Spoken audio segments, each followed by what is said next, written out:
자, 첫 번째 주제는 한중 정상회담입니다. 이 문제와 관련해서 함께 하실 두 분 소개하겠습니다. 김용현 동국대 북한학과 교수 자리하셨습니다. 네, 안녕하십니까. 예. 자, 우수근 중국 동아대 국제문화교류대학 교수님 자리하셨습니다. 안녕하십니까. 예. 자, 시청자 여러분들께서도 샵5400으로 다양한 의견 문자 보내주시기 바라겠습니다. 페이스북 라이브로도 시청하실 수 있습니다.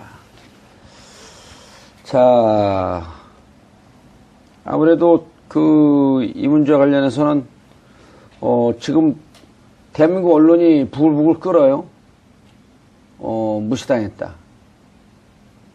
그렇죠? 온 언론이 일관된 논조로 이렇게 나오는데 그게 아니라는 거 아니에요? 저는요. 예. 솔직히 제가 느끼는 것은 열등감이 너무 심하다. 자기 비하가 너무 심하다라는 거예요. 지금 중국이 우리보다 덩치가 크다고 해서 자꾸 그런 식으로 생각을 하는데 지금 중국이 우리 대한민국을 무시할 수 있는 상황이 아니에요. 예. 무시하려고 한다면은 대한민국 대통령을 국비 방문으로 맞이해줬고 이렇게 할 필요가 없거든요. 중국은 우리가 흔히 생각하는, 우리가 비교하기를 좋아하는 미국과 상당히 많이 다릅니다. 중국은 곡선적이고 직선적으로, 미국은 단호하게 뭐든지 얘기하고 하지만 중국은 애둘러서하고 완곡하고 천천히 하지 않습니까? 중국은 중경국 한국이 미국 쪽으로 더 많이 다가가면 자기들에게 좋을 것이 없기 때문에 이쯤에서 쌓아두면 불만족스럽지만 매듭을 대강 짓고 한국에 대해서 공을 들여갖고 한국이 균형 잡힌 정책만이라도 취할 수 있도록 빨리 하자라는, 그래서 함부로 할 수 없거든요. 함부로 할 수 없는 대한민국의 대통령이 왔는데 그 대한민국 대통령을 홀대하고 무시한다는 것은 일반 중국적인 생각에서는 생각할 수가 없어요. 그런데 우리나라에서는 왜 그렇게 보도합니까? 기본적인 팩트조차도 파악하지 못한 상태에서 일부 매스컴들이 무조건 그렇게 하기 때문에 대통령 가서 지금 정상회담 하시는데 우리 국익에도 대통령의 운신에도 대단히 좋지 못한 그런 영향을 미치는 것이죠. 우리 매스컴들이 일부 매스컴입니다만 정말 문제가 많습니다. 예. 홀대당하는 것이 아니다. 예를 들면은 예. 제가 이렇게 우리 매스컴을 보면은 13일 날 왔지 않습니까? 예. 어제 왔는데 대통령 시진핑 주석 만나지도 못했다? 시진핑 주석과 우리 대통령 국가 대 국가 정상의 만남입니다. 이미 약속한 걸 갖다가 와가지고 안 만나주고 그것이 가능할 것 같습니까?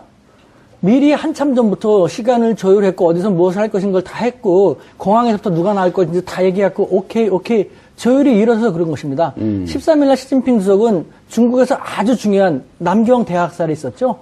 그 80주년 추도식이 있는 날입니다. 중국 최고 지도자는 다 가야 되는 본래부터 정해져 있었는데 우리 정부가 가능한 한 빨리 사드 문제를 좀 풀면서 한중 관계를 개선하고 싶다 해가지고 연내에 그 정상회담을 희망했던 것이죠. 날짜를 보면서 13일 날 오면 이렇게 되는데 괜찮겠습니까? 시간이 서로 그거밖에 없습니까? 그러면 어쩔 수 없습니다. 양해가 된 것이고. 그 다음에 그 공항에 부장조리, 즉 차관급이 나왔다고 그러는데요. 맞습니다. 콩시한 차관급입니다. 하지만 지금 지난번에 쭉 나왔던 차관보급입니다. 예. 그런데 지금 차관급이 없습니다. 우다웨이 차관이요. 사임을 했거든요. 그 차관이 공석이기 때문에 콩시안이 차관 대행을 하고 있습니다. 제대로 나온 것인데 이런 기본적인 팩트조차 파악하지 않고 그런 식으로 무슨 부서 차관인가요? 여기가? 외교부 쪽이죠. 그 사람. 외교부? 네. 특히 우리 한반도에 대한 부장이 차관, 부장조리가 부장이 차관, 부부장이 장관, 부부장이 예. 차관, 부장조리가 차관보. 부장이 장관, 부부장이 차관. 예, 그리고 부장조리가 차관보. 예.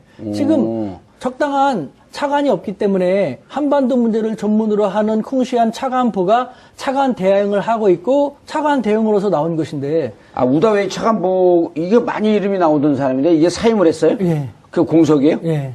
북핵 문제 풀 때 우다웨이가 중요한 중국의 역할을 하는 분이죠. 교수님, 왜 이거 알고 계셨어요? 네네네. 북한 문제를 풀어가는 데 있어서 이제 그 중요한 역할을 했던 사람이 우다웨이인데요. 우다웨이. 네. 그런데 왜 우리 언론에서는 그 박근혜 대통령 때는 차관이 나왔는데 네네. 지금 문재인 대통령이 갔을 때 차관보가 나왔냐? 이런 보도가 왜 나오죠? 그럼 사임했기 때문에 차관보기 때문에 그 차관보지만 차관 대행 역할을 하고 있다. 이렇게 하게 되면 정상적으로 나온 거 아니에요? 그렇습니다. 이제 지금 우리가 문재인 대통령 홀대론을 이야기를 하는데 예. 두 가지 측면에서 봐야 될 것 같아요. 하나는 문재인 대통령이 실질적으로 국빈 방문을 지금 하고 있습니다. 예. 차관보급이 나온 건 맞는데 그 차관보의 역할이 차관 대행을 하는 역할을 한다 이렇게 하나 정리할 수 있을 것 같고요. 예. 또 국빈 방문을 하게 되면 중국에 이제 홍치 자동차 있습니다. 예. 그러니까 외빈들이 오면 쓰는 중국산 고급 예. 승용차 홍치에 그 문재인 대통령이 탑승을 했고, 예, 홍치. 네, 홍치. 이건 국빈 방문 때 나오는 차인가요? 그렇죠. 그러니까 이제 홍기라 그럽니다. 홍기. 홍기. 예. 그러니까 붉은 홍자에다 깃발 할 때 깃자. 예. 그러죠? 맞습니다. 홍기 자동차가 이제 나오고 또 이제 대통령이 그 숙소까지 가는 그 길을 전체 그 도로를 차단하면서 대통령의 그 차량이 이동할 수 있고 이런 과정들을 이제 전체적으로 봤는데 우리가 보면은 그 국빈 방문할 때 가장 중요한 것은 정상회담에서 어떤 식의 논의를 제대로 하느냐라고 하는 그리고 그 국빈 방문의 형식에 있어서 아주 특별한 예외가 있거나 또는 잘못된 것들이 있을 때는 우리가 비판할 수가 있을 것 같은데 그것을 너무 성급하게 우리 언론들이 그렇게 언급하는 것이 적절한가에 대해서 한번 고민을 해볼 필요가 있을 것 같고요. 또 하나는 보통 보면 한국의 대통령이 그 국빈 또는 실무 방문을 다른 국가를 할 경우에 대체로 한국 언론은 대통령의 방문이 끝난 그 시점에서 비판을 하거나 그런 쪽으로 그런 언론의 보도 행태가 있었습니다. 그런데 최근 들어서 나타나는 모습은 그야말로 문재인 대통령이 거기에 도착하자마자부터 대통령의 홀대론이랄지 또는 대접을 못 받았다랄지 뭐 이런 식으로 몰아가는 것은 가장 중요한 지금 정상회담 지금 오늘 개최가 됩니다만 이 정상회담의 포인트를 맞춰야 되는 우리 상황에서 봤을 때는 좀 당황스러운 그런 부분이다 이렇게 볼 수밖에 아니 근데 없겠습니다. 언론의 논조가요. 네. 그냥 홀대를 받았다가 아니라 사실은 문재인 대통령을 걱정해 주면서 대국이 지금 우리나라가 힘이 약하다고 우리 홀대하는 거 아니냐. 걱정하는 척하면서 이렇게 지금 홀대로 쓰고 있거든요. 그렇지만 이제 그 본질적으로 내용을 보면은 이제 대통령 홀대 받았다. 그러니까 이제 대통령에 대해서 상당히 좀 직접적인 비난이랄지 이런 건 아닌 것 같지만 그러나 대통령을 또 우회적으로 대통령의 행보에 대해서 좀 비판하는 이런 이미지로 좀 보이는 부분도 분명히 있는 것 같습니다. 예. 제가 그래서 말씀드린 것처럼 아니 일정은 미리 사전에 실무적으로 다 조율을 하잖아요. 한 정상회담입니다. 예. 그것이 없이 어떻게 바뀌겠습니까? 그러니까 저는 말씀드린 것처럼 기본적인 팩트만 조금 더 알아보고 확인하면 이런 식의 그 황당한 안타까운 국익을 저해하는 교수님 말씀이 맞거든요. 예. 대통령의 운신도 힘들게 만드는 아니면 중국으로 하여금 잘해보려고 하는데 이게 뭐야 도대체. 자기들이 원해서 이렇게 해주는데 이게 뭐 우리한테 좋을 것도 하나도 없는 그런 보도. 예. 국익을 위해서 나가 계신 분한테 여야 당리 당략 차원에서 이렇게 한다라는 것은 저는 대단히 문제가 많다고 생각되거든요. 아니 일테면 그러나 리커창이 점심을 먹기로 약속에 사전 약속되지 않았나요? 그거는 확인되지 않았습니다. 근데 중국 같은 경우는요. 제가 중국에 있으면서 몇몇 대통령, 다른 나라의 대통령이 올 때도 여러 가지 이유로 몇 시간 전까지 컨펌을 안 해주는 사람도 있더라고요. 이 건 같은 경우는 저도 한번 물어봤는데 그거는 컨펌을 안 해주더라고요. 교수님 어떻게 보세요? 리커창 점심 약속이 캔슬되고 팀미팅으로 바뀐 거. 아마 그건 이제 아마 특별한 사정을 우리가 어떤 내용이었는지 확인을 할 필요는 있을 것 같은데요. 예. 대체로 이제 국빈 방문은 중국으로서도 1년에 몇 번밖에 그 국빈을 받지 않습니다. 그래요? 우리도 마찬가지죠. 우리도 1년에 한 4-5번 정도나 국빈으로 초청할 겁니다. 맞아요. 미국도 한 4번인가 이렇게밖에 딱 그렇습니다. 정해져 있더라고요. 한국도 마찬가지고요. 예. 국빈 방문은 두 가지 측면이 있습니다. 실무 방문이 오히려 많은 이야기를 양 정상이 할 수 그렇죠. 있는 것이죠. 오피셜 비짓. 그렇습니다. 실무 방문. 그렇습니다. 예, 이거 스텝 비짓 아니에요? 그렇습니다. 이번에. 국빈 방문은 어떻게 보면 그 양국의 어떤 우위 이런 것들을 확인하면서 또 양 정상이 상호간의 그 입장을 좁히는 예. 이런 차원에서의 또 의미가 있는 그런 방문이기 때문에 국빈 방문의 이 과정에서 보여주는 여러 가지 모습들 물론 이제 중국이 미국 트럼프 대통령이 온 것만큼 한국 대통령을 대접한다. 이것은 현실적으로 뭐 그것을 우리가 중국이 그렇게 안 해주니까 문제가 있다 이렇게 이야기하기는 좀 어려운 부분이 있는 것 같고요. 다만 이제 현실적으로 차이가 있다 이런 얘기죠. 그렇죠. 실제 뭐 그런 과정들은 뭐 그동안 중국의 외교 행태를 보면 있었다고 봐야 되는데 다만 이제 국빈 방문으로서 한국 대통령에 대해서 중국 당국이 아주 특별한 어떤 결례를 범하는 또는 뭔가 어떤 뭐 예를 들어서 정상회담을 오늘 하기로 했는데 뭐 내일로 미룬달지 그런 건 아니잖아요, 이번에. 그런 건 아닙니다. 그러니까 국빈 방문은 아까 우 교수님 말씀하신 것처럼 실무 방문도 마찬가지입니다만 지난번에 우리 정의용 실장께서 이미 베이징을 방문하고 돌아왔습니다. 그러니까 사전에 조율이 다 끝난 사안들이라고 봐야 되고 아주 특별한 경우에만 이제 모르겠습니다. 지금 리커창 총리 부분은 우리가 확인해 봐야 되겠습니다만 전체적으로 봤을 때는 미리 세팅이 다 된 상태에서 미리 세팅이 다 되어 있고 그 시진핑과의 정상회담이 가장 중요한 일정이다. 나머지는 좀 그 일정이 조금 어긋나거나 그래도 큰 문제는 없다. 그렇죠. 제가 하나만 더 한중간의 결정적인 차이를 알려드릴게요. 그러니까 너무 우리가 우리식으로만 우리의 입장에서만 생각하기 때문에 문제인데 대통령도 이번에 말씀하셨고 역지사지가 필요합니다. 지금 이것 먼저 말씀드리면요. 만약에 우리가 정말 중국이 우리 대통령을 홀대할 생각이었다면은 왜 국빈 방문으로 받아들였습니까? 아니, 방문도 불러놓고 연맹이려고요. 그거는요. 일반적인 중국 입장에서는 얘랑 척을 진다, 완전히 갈라선다라는 생각을 하지 않는 한 상상할 수가 없어요. 중국은 불러놓고 물먹이진 않는다? 덩치가 크지만 중국은 상당히 소심해요. 자, 지금 결정적인 한국과 중국의 차이를 알려드릴게요. 한국 같은 경우는 빨리빨리로 대변되는 것처럼 무슨 일이 있으면은 단호하고 직선적으로 급박하게 하는 걸 선호하죠. 쾌도난마, 일도양단, 무자르듯이 선호하지 않습니까? 중국은 반대죠. 중국은 만만디라는 말로 하는 것처럼 천천히, 그리고 말하는 것도 양방은, 쌍방은, 유관국은 이런 식으로 곡선적으로 말하고 완곡하게 말하거든요. 얘네들은 상당히 애매모호하고 애매모호한 그런 게 강하거든요. 요번에 국빈 방문을 초청을 받아들여갖고 했어요. 만약에 정말 물 먹이려고 한다면은 실무 방문이라든가 공식 방문도 있었는데 왜 국빈 방문을 했습니까? 국빈 방문을 해줘가지고 그 다음에 아베 총리 같은 경우는 그렇게까지 방문을 원했는데도 국빈 방문은커녕 여태까지 받아들이지도 않고 제3국에서 만나주지도 않았지 않습니까? 중국도 국빈 방문을 수락했다는 것은 그만큼 한국과의 관계를 빨리 풀고 싶다는 것이에요.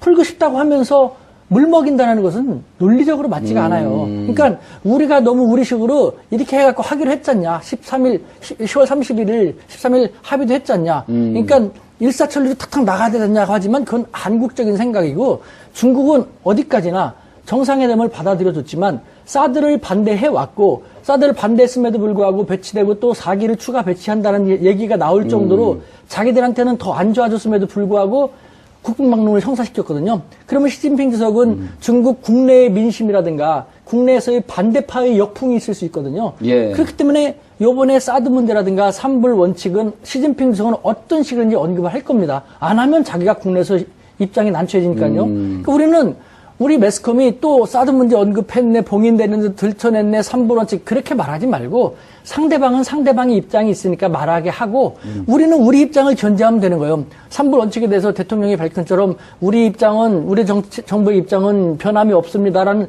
우리 입장만 견지만 하면요. 중국이 이번에 확인을 하겠다 뭐 그런 얘기는 안 할 거거든요. 그렇게 가면 되는 겁니다. 뭐든지 어떻게 단칼로 무배듯이 쾌도난마 일도양단이 되겠습니까? 저는 외교함에 있어서 우리의 신속하고 정확하고 뭐 확실한 걸 좋아하는 이 성격이 외교할 때 있어서는 반드시 좋은 것만은 아니라는 것. 이 기회에 다시 한번 그것이 드러났다고 말씀드릴 수밖에 없죠. 이번에 보면 이제 난징 대학살 80주년 행사, 중국의 행사 이것은 중국으로서는 굉장한 의미가 있는 그런 행사입니다. 어떻게 보면 우리 3.1 운동, 3.1절과 거의 유사한 그런 중국의 중요한 정치 행사다 이렇게 봐야 될 것 같고요. 또 리커창 총리, 시진핑 주석이 어제 다 북경으로 다 귀환했습니다. 13일 날. 그렇죠. 그러니까 갔다가 바로 온 거죠. 그렇죠. 그러니까 행사에 참석하고 바로 들어온 거죠. 베이징으로. 그러니까 대통령을 불러놓고 자기들은 다 뭐 지방에 가서 딴청을 부렸다. 이것은 뭐 적절한 답은 아닌 것 같고요. 다만 이제 우리가 보기에 좀 아쉽게 느껴지는 부분들은 있을 수는 있습니다. 그렇지만 그것이 꼭 우리가 그것을 갖고 마치 중국 홀대 또는 우리 대통령을 또 중국이 아주 적절하게 애호하지 않는다라고 하는 쪽으로 바로 지금 몰고 가는 그런 부분은 좀 저는 좀 지양해야 된다고 봅니다. 거기서 또 하나가 있죠. 우린 공동 성명도 안 하고 언론 발표도 따로. 그거 궁금해요. 그것도요, 참 속상합니다. 조금 더 중국에 대해서 알게 되면은 이것이 오히려 한국과의 관계를 빨리 풀고 싶어 하는 중국의 적극적인 자세구나라는 이것을 알 수 있을 텐데, 역으로 생각하고 있는 것이죠. 예를 들면요, 중국의 어려운 문제, 난제를 풀어나가면서 두 가지 정도의 방법이 있는데, 우리가 이제는 쉽게 이해할 수 있는 예를 보면요, 중국과 일본의 관계, 영토 문제 때문에 떼아오이따오, 그 다음에 센카쿠쇼도 있지 않습니까? 이 문제 정말 풀기 쉽지 않죠. 중국과 일본은 1972년에 수교했는데 이 문제 때문에 몇 년 동안 골치 아파가지고 1978년 등소평이 집권하자마자 센카쿠 열도 얘기하는 거죠. 집권하자마자 그 일본에 갔죠. 날아가갖고 나카소네 야스히로 당시 수상한테 자기가 먼저 제안한 것이죠. 중일 양국 간에는 영토 문제 등 해결하기 쉽지 않은 것이 있다는 거 안다. 이것 때문에 중일 양국이 전면적인 교류가 쉽지 않다. 하지만 지금 해결하기 쉽지 않은 것은 지금 해결하지 않는 것도 해결 방법의 일환이다.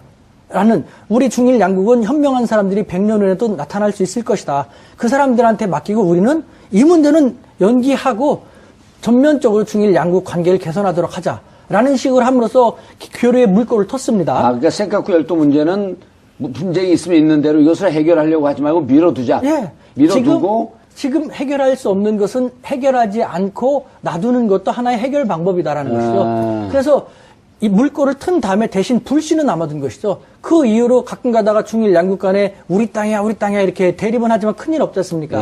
또 하나의 예가요. 이것이 중국이 풀어나가는 방식인데 중국과 대만의 예에서도 볼 수가 있어요. 1949년 대만의 국민당 정부가 대만으로 도망간 다음에 계속 사이가 안 좋았지 않습니까? 근데 너무 40년 동안 사이가 안 좋다가 1992년에 양측이 홍콩에서 만나갖고 구이 공식이라는 합의를 합니다. 1992년의 구이하고 공통인식, 일주일하고 공식, 공통인식 했는데 뭐냐? 가장 문제가 되는 것이 하나의 중국, 우리는 하나의 중국이다라는 것이거든요. 근데 좋다, 우리는 하나의 중국이라는 공통인식을 합의를 하자. 단, 하나의 중국이 여기서 중국 대륙을 말하는지 대만을 말하는 것이는 각자 알아서 해석하고 각자의 명칭도 각자 쓰도록 하자. 그렇게 함으로써, 그렇게 함으로써 합의를 엉성하게 보고 교류의 물꼬를 텄지 않습니까? 엄청나게 교류하면서 불씨는 남겨둔 것이죠.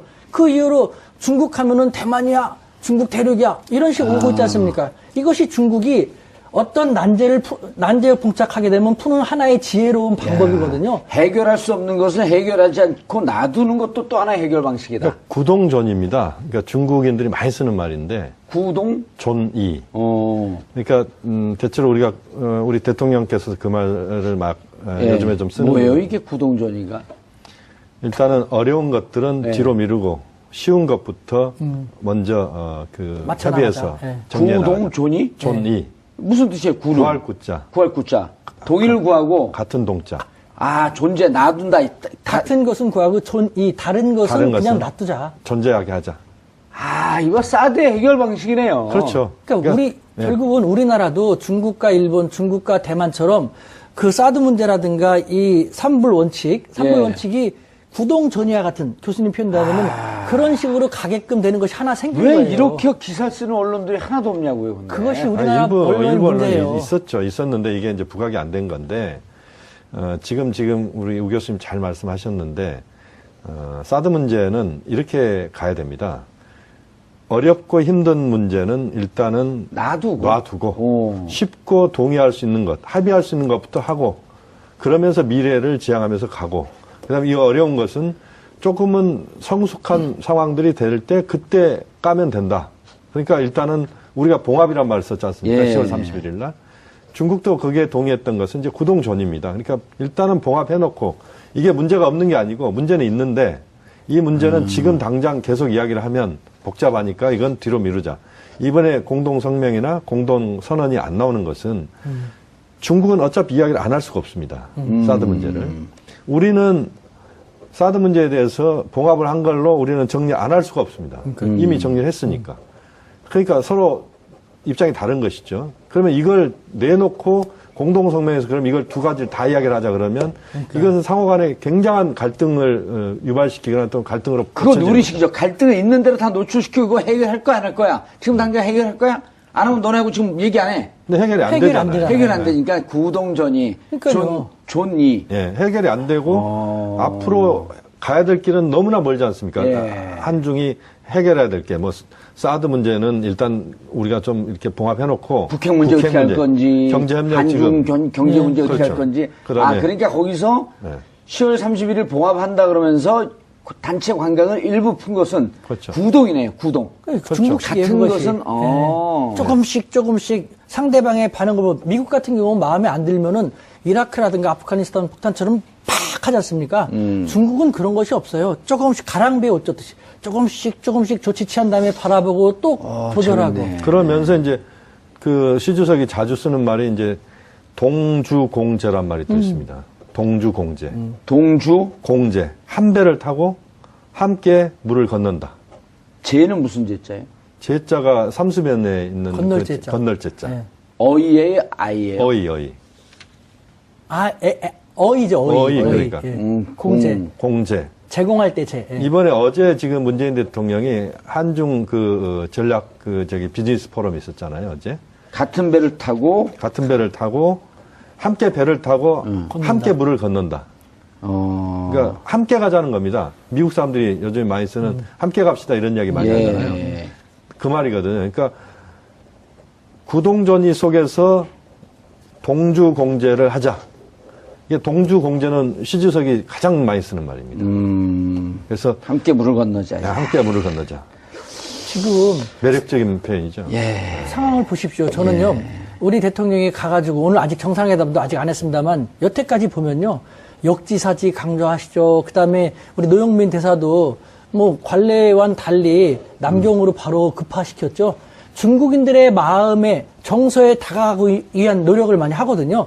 지금 한중 관계에서 특히 중국이 우리한테 바라는 것은 사드 문제, 북한 방어용이고 너희들은 이런 것은 다 알아요. 서로 입장이 다르다는 걸 알고 있어요. 다만 신뢰가 깨졌다, 배치 안 한다면서 갑자기 그런 것 때문에 그런데 지금은 그런 이론, 논리로 말하는 것이 아니라 정서적으로 접근해야 할 필요가 있는 거예요. 그러니까 역지사지, 우리는 중국의 입장도 안다. 우리가 중국 안다. 배신당했다 이렇게 생각을 하고 있는 거죠. 자기는 그런 생각하는 거예요. 그렇죠. 다만 그 문재인 대통령은 이제 살아온 역정을 볼 때, 이제는 이분하고는 대화가 통하겠다면서 지금 시진핑 주석 입장에서는 정상회담 받아들인 건 이 사람하고는 대화가 되는 사람이다. 보려고 하는 거예요, 지금부터.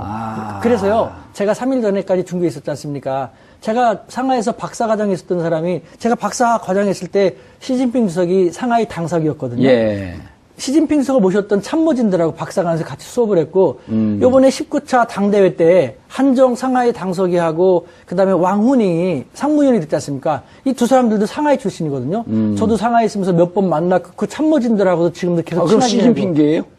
그럼요. 아니 우리 우승우 교수님 저는 시진핑계예요? 대한민국계입니다. 근데 이 사람들하고 가서 얘기해보면 이번 한중 정상회담의 핵심은 딱 하나예요. 이 사람들이 골고루 얘기하는 것이 무엇이냐. 3불 원칙인데 3불 원칙이 철회되지만 않았으면 좋겠다. 한국 정부가 3불 원칙을 취소하지만 않았으면 좋겠다. 그 무슨 말이냐. 우리는 우리의 입장이 있고 한국은 한국의 입장이라는 거 안다. 한국이 3불 원칙을 견지하겠다고 했으니까 그것만 해주면 좋겠다. 그것만 얘기해주면. 그래서 우리 대통령이 CCTV에 얘기했지 않습니까? 3불 원칙은 한국 정부의 기존 입장이고 변한 것이 없고 새로운 것이 아니다라는. 예. 그대로 해가지고 중국은 이미 그걸로 기분이 좋은 상태거든요. 그런데 우리 일부 결국 매스컴에서는 3불 원칙이라고 하는 것을 10월 31일 날 발표를 했기 때문에 정상회담도 이루어질 수 있었다 이런 얘기인가요? 그것이 핵심이에요. 근데 우리 일부 언론에서는 3불 원칙에서 뭐 똑같은 대통령이 세 가지 문장으로 얘기했는데 다 똑같은 맥락인데 거기서 하나를 뺐다, 뭐 중국이 이런 식으로 악의적으로 편집했다. 제가 다시 한번 CCTV 봤습니다. 아니 이런 얘기를 해요. 우리 언론 어떻게 이런 걸 요구하지 않았나요? 중국은 3불 원칙에 이것을 구체적으로 실행하겠다는 약속을 해라. 그거는 제가 말씀드린 것처럼 말하게 내버려 두라니까. 시진핑 주석이 입장이 있으니까 말하게 내버려 두고 우리는 우리 입장에서 우리는 10월 31일 합의에 의거해서 우리가 할 바를 계속 해 나갈 것이다. 우리는 우리 입장을 얘기하면 되는 거예요. 그러니까 3불도요. 사실은 우리가 3불에 대해서 좀 정확하게 확인해야 될 부분들이 있는데 문재인 대통령이 3불을 처음 이야기 꺼낸 게 아니고 이미 그 전에 다 이야기가 나왔던 것들입니다. 한국 대통령에 의해서. 예를 들어서 MD에 가입하지 않겠다. 예. 이것은 이전 정부에서부터 이야기 나왔던 겁니다. 예. 그러니까 미국의 그 방어 체계에 예. 들어가지 않는다는 것은 예. 이미 나왔던 이야기고, 그 다음에 한미일 군사동맹 하지 않겠다는 이야기는 그 계속 나왔던 역대 어느 정부도 다 그렇게 이야기를 했습니다. 한미 군사동맹은 우리가 찰떡같이 끌고 간다. 예. 그러나 한미일 군사동맹은 아니다. 한미일 군사 부분에 있어서 협력할 부분들이 있긴 있다. 군사 협력까지 있지만 동맹 그래서 관계는 아니다. 동맹은 아니다. 동맹은 결국 만약에 동맹이 한미일 군사동맹으로 가면은 일본이 우리나라 그 군사 개입할 수 있는 여지를 주는 거 아니에요. 일본이 맘만 먹으면 사실은 한국에 상륙할 수도 있는 겁니다. 그 얘기예요. 그렇습니다. 언제든지 한반도에 개입할 수 있는. 그렇습니다. 자동 개입을 할 수 있는 거예요. 예. 게다가 일본은 지금 군사력이 없는 상태다. 자위대는 군대가 아니지 않습니까? 예. 한미일 군사동맹 한다는 것은 일본을 군사 대국으로서 군사력을 갖고 있는 보통 국가로 우리 스스로 인정한다는 우리 자기당착 모순이거든요. 이렇게 또 하나만 이제 더 말씀드리면 이제 사드 문제도 사드 추가 배치를 하지 않겠다는 입장은 이전부터 우리 정부에서 나왔던 이야기들입니다. 그러니까 결국에 산불이라고 하는 것은 원래 문재인 대통령 입장은 배치된 사드를 철회하겠다 그랬었잖아요. 그렇습니다. 이제 그러다가 현실적으로 도발이 많이 도발도 되니까. 있고 또 미국이 강력하게 또 입장을 요구하고 있고 그 과정에서 중국을 겨누지 않는 그런 그 방어 시스템 다시 말씀드리면 미사일이 중국까지 그렇게 미치지 않는 엑스밴드 레이더가 중국까지 미치지 않는. 그러니까 그래서 기술적으로 600km 정도로 제한하는 이 수준에서 문재인 대통령이 그러면 한기 배치는 일단 현재는 임시 배치입니다. 완전 배치는 내년 1년 정도 더 지나야 되죠. 환경 평가를 해야 되니까. 그래서 한국으로서는 최대한 절차를 거치면서 이제 그렇게 그 사드 문제에 대해서 접근을 하고 있기 때문에 1기가 48발 아닌가요? 그렇습니다. 예, 68에 48? 48발입니다. 근데 네 대를 추가 배치하겠다 그랬어요, 또? 지난번에 말씀을 하셨습니다. 그러니까 도발이 있은 다음에 4기 추가 배치를 검토하라고. 그러니까 중국의 입장에서는 철회를 요청했는데 오히려 추가 배치를 검토하라니까 자기들 입장은 더 불리해지고 있는데 정상회담 요청을 받아들였다. 시진핑 주석이 국내에서 비난받기 딱 맞죠. 근데 이제 문재인 대통령이 추가 배치를 용인하는 그런 것들은 없었고요. 일단은 이제 그 추가 배치 이야기들은 이제 미국의 국방 당국자들이나 이런 쪽에서 일부 좀 흘러나왔던 이야기입니다만 한국 정부 입장은 명확하게 일단 임시 배치 요 문제 임시 배치고 정상 배치는 환경 영향 평가를 한 다음에 내년에 그렇습니다. 정상 배치하겠다. 그리고 이제 우리가 더 이상 추가 배치는 하지 않는다는 것은 대통령이 갖고 있는 인식이기 때문에 이 문제를 갖고 저는 한중이 특히 사드 문제를 부각시키지는 않은 게 저는 중요하다고 봅니다. 이번 정상회담에서도 가능하면 사드 문제는 밖으로 드러나지 않게 내부에서 두 분이 논의를 하더라도 드러나지 않게 하고 그러면서 이제 한중이 현재와 미래에 협력해야 될 것들, 핵 문제, 한반도 문제, 그다음에 경제 협력 문제. 지금 또 시진핑 주석 평창 올림픽 오셔야 되지 않겠습니까? 이런 문제들, 이런 것들을 그게 이제 구동존이네요. 그렇습니다. 그거를 제가 가가지고 이제는 그런 중국 당국자들하고 쭉 얘기를 했거든요. 그러니까 중국 그 당국자들은 이제 그런 얘기하죠. 아시다시피 중국은 정치적인 장애물만 제거가 되면 기타 분야는 일사천리로 해결될 수 있다라고 했거든요. 여기서 지금 당장 정치적인 장애물은 무엇이냐? 삼불원칙 이거 하나를 얘기하더라니까요. 그래서 내가 삼불원칙에 대해서 꼼꼼하게 분석했고 며칠 동안 그 사람들하고 열띤 토론도 전개했는데 우리한테 나쁠 게 전혀 없는 거예요. 예를 들면 지금 교수님이 계속 상세하게 분석했는데 그것이거든요. 그러니까 한미일 군사동맹은 우리가 들어갈 수는 없죠. 일본이라는 나라를 인정해 주는 것이 되니까. 그 다음에 MD 체계는 우리는 계속 반대해왔고 노무현 정부도 김대중 정부도 그 다음에 사드 문제지 않습니까? 사드? 자, 우리 방어용인데 북한이 또 도발을 일으키면 우리 사회 일각에서는 그때 어떻게 할 거냐? 배치될 수도 있잖냐? 그럼 그거는 상황이 변수가 생긴다면 그때 가서 한중 양국이 긴밀하게 이전처럼 안 한다고 했다가 딱한 그런 식이 아니라 긴밀하게 협의해가지고 대응 방법을 모색하면 되지 않겠는가라는 이거 합리적이지 않습니까? 그런 식으로 된다면은 요번에 우리가 삼불원칙을 중국이 우리한테 강하게 요구하지도 않겠지만 중국이 조금 요구했다고 요구한다고 하면 우리가 우리 입장만 CCTV 인터뷰 했듯이 그대로만 우리 하면 원래 입장이다. 맞아요. 변함이 그렇습니다. 없다. 맞아요. 근데 중요한 것은 그럼 중국이 그럼 구체적으로 그럼 실행 플랜이 뭐냐? 그럼 또 얘기하면 되는 거예요. 맞아, 그렇게만 하면 되는 거예요. 그러니까 중국은 중국의 입장이 있으니까 내버려 두고 우리도 우리 입장이 있으니까 내버려 두면 되는데 중요한 것은 우리 매스컴이 공동 언론이 아니라 언론 발표 따로 한데 갖고 조금 내용이 다를 겁니다. 거기에 대해서 또 얼마나 많이 뭐라고 하겠습니까? 저는 그게 더 우려되는 거예요. 공동 회견을 안 해도 관계 없는 건가요? 전혀 상관없습니다. YS 때 갔다가 94년도에 그 북한이 1차 핵실험했을 때 네네. 그때 문제 그 클린턴인가요? 네네. 클린턴 정부 때 이제 때린다 뭐 한다 할 때 그때 가서 공동 성명을 안 해서 공동 성명 발표를 안 하면 왜 정상회담 하느냐? 단순한 논리인 거죠, 그거는. 지금 이제 한중 정상회담에서 우리가 지금 저는 어떻게 생각을 하냐면 좀 단계적으로 접근하자는 생각입니다. 그러니까 한중 간에. 아니, 근데 일단 정상회담 받은 건 중국이 시진핑이 급한 마음은 있는 거네요. 그러니까 어쨌든 한국과의 관계를 이대로 방치해서는 안 된다. 왜냐하면 지금 중국 입장에서는 시진핑 주석은 이런 걱정이 있을 겁니다. 중국이 한국과 계속 부딪히니까 한국이 한미일 쪽으로 가더라. 그러니까요. 한미일 공조를 보다 강화하더라. 그러니까 이러다가 보면은 중국이 한국을 놓칠 수도 있다.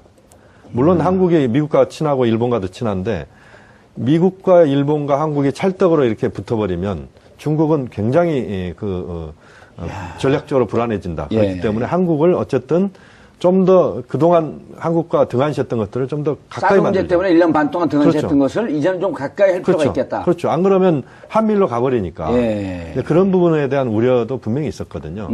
그렇기 때문에 좀 더 지금 상황에서는 단계적으로 그러니까 이번 정상회담에서 완벽하게 한중 관계가 100% 복원된다는 것은 사실은 현실적이지 않은 겁니다. 아니 그럼 평창 올림픽을 계기로 또 시진핑을 초청하면 되는 거 아니에요? 그러니까 제가 지금 예. 그 중국에서 사람들하고 말한 것이 자 그렇다면은 3부 원칙을 한국 정부가 견지만 하면 된다?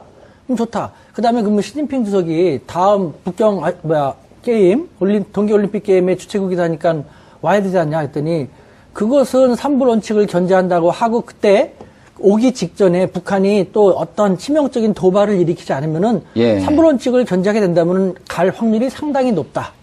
라는 얘기를 들었거든요. 다시요. 그거 좀 정리 안 되는데 그러니까, 예를 들어갖고 지금 3부 정책이 유지가 되고 있는데 네. 북한이 이 그 평창 올림픽을 앞두고 또 한 번 도발을 해요. 그렇게 되면은 시진핑 주석이 국내를 비기 쉽지 않을 수도 있지 않습니까? 예.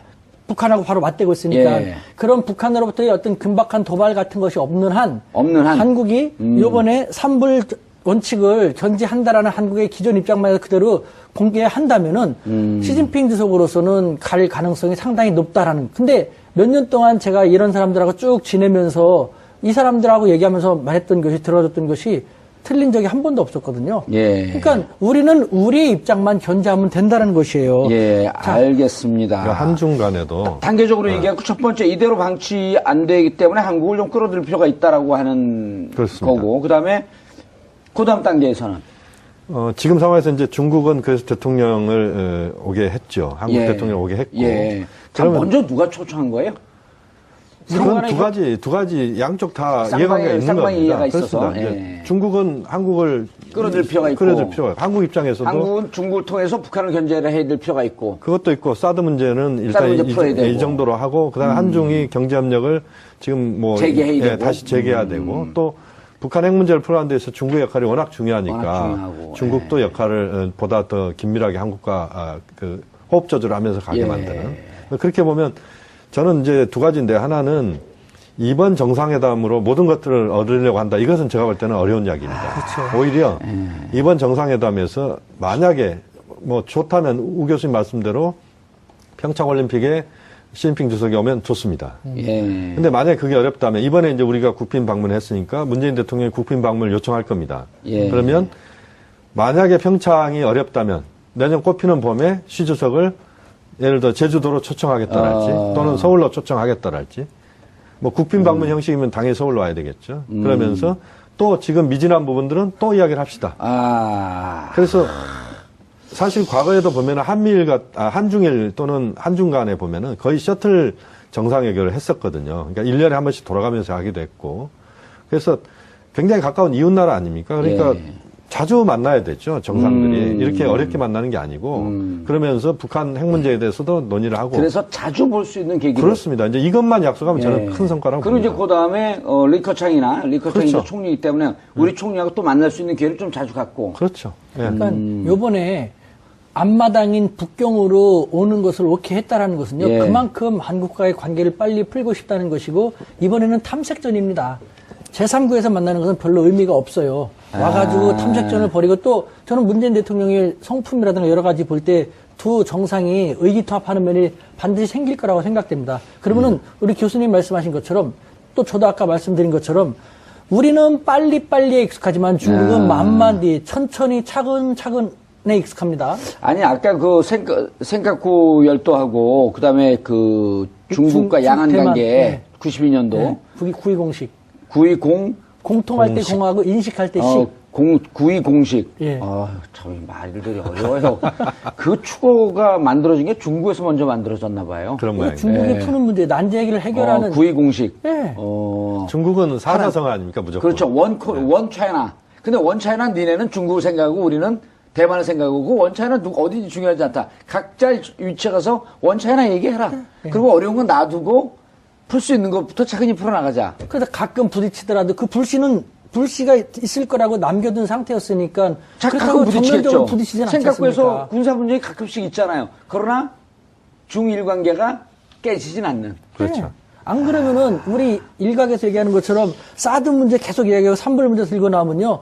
그거 해결 안 되거든요. 그러면 한중 관계는 계속 이렇게 갈 수밖에 없어요. 그러니까 우리가 너무 우리 것만 고집할 것도 아니고 중국도 아까 말씀드렸지만 시진핑 주석 입장에서는 계속 체면이 깎여졌음에도 불구하고 국빈 방문으로 초청을 했지 않습니까?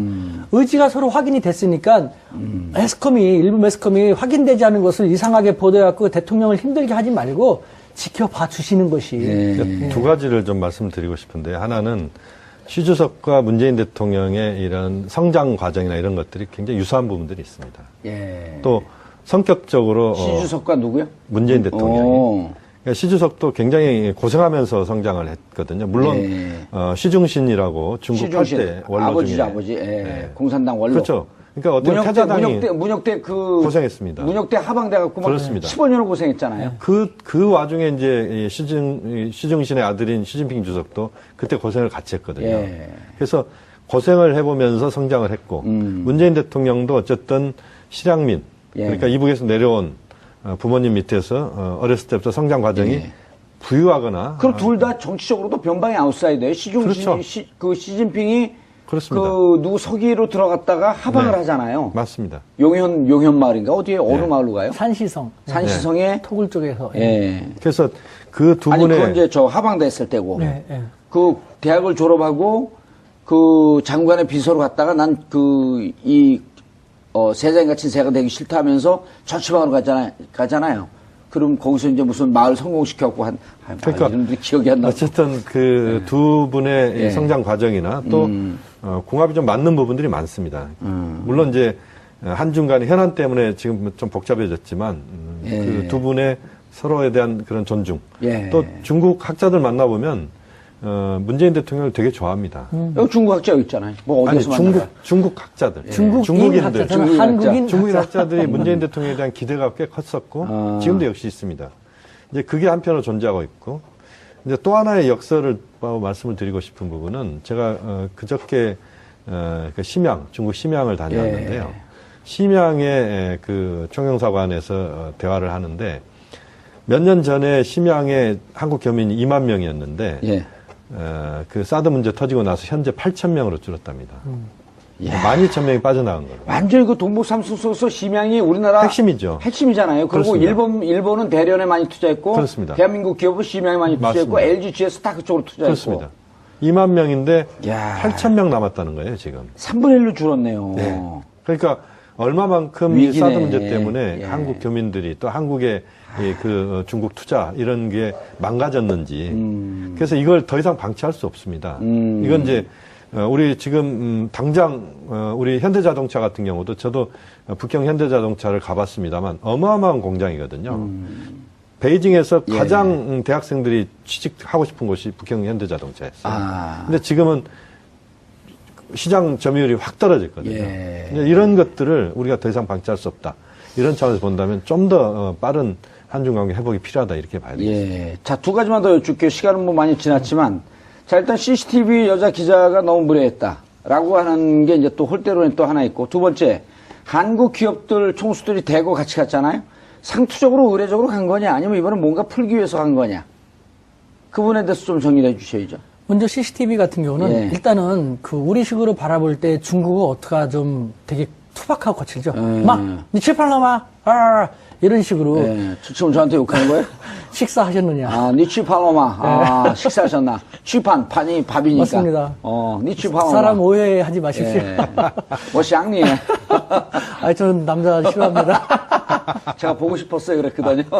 그러니까 중국어 어투가 다르고 그다음에 예. 중국은 지금 사드 문제에 집중하고 있지 않습니까? 예. 사드 문제를 많이 물어볼 수밖에 없는데 더군다나 우리가 더 관가하는 우리 입장에 생각하는 것이 중국 CCTV입니다. CCTV가 중국은, 예. 한국에 방영되는 게 아니라 중국 국내용이거든요. 국내용이다. 중국 국내 민심은 시진핑 주석이 국익을 위해서 사드에 중국을 대해서 위해서 얘기했으면 이렇게까지 계속 한다라는 걸 보여주지 않으면 안 되는 입장이지 않습니까? 예. 그걸 갖다가 뭘 그렇게까지 합니까? 예.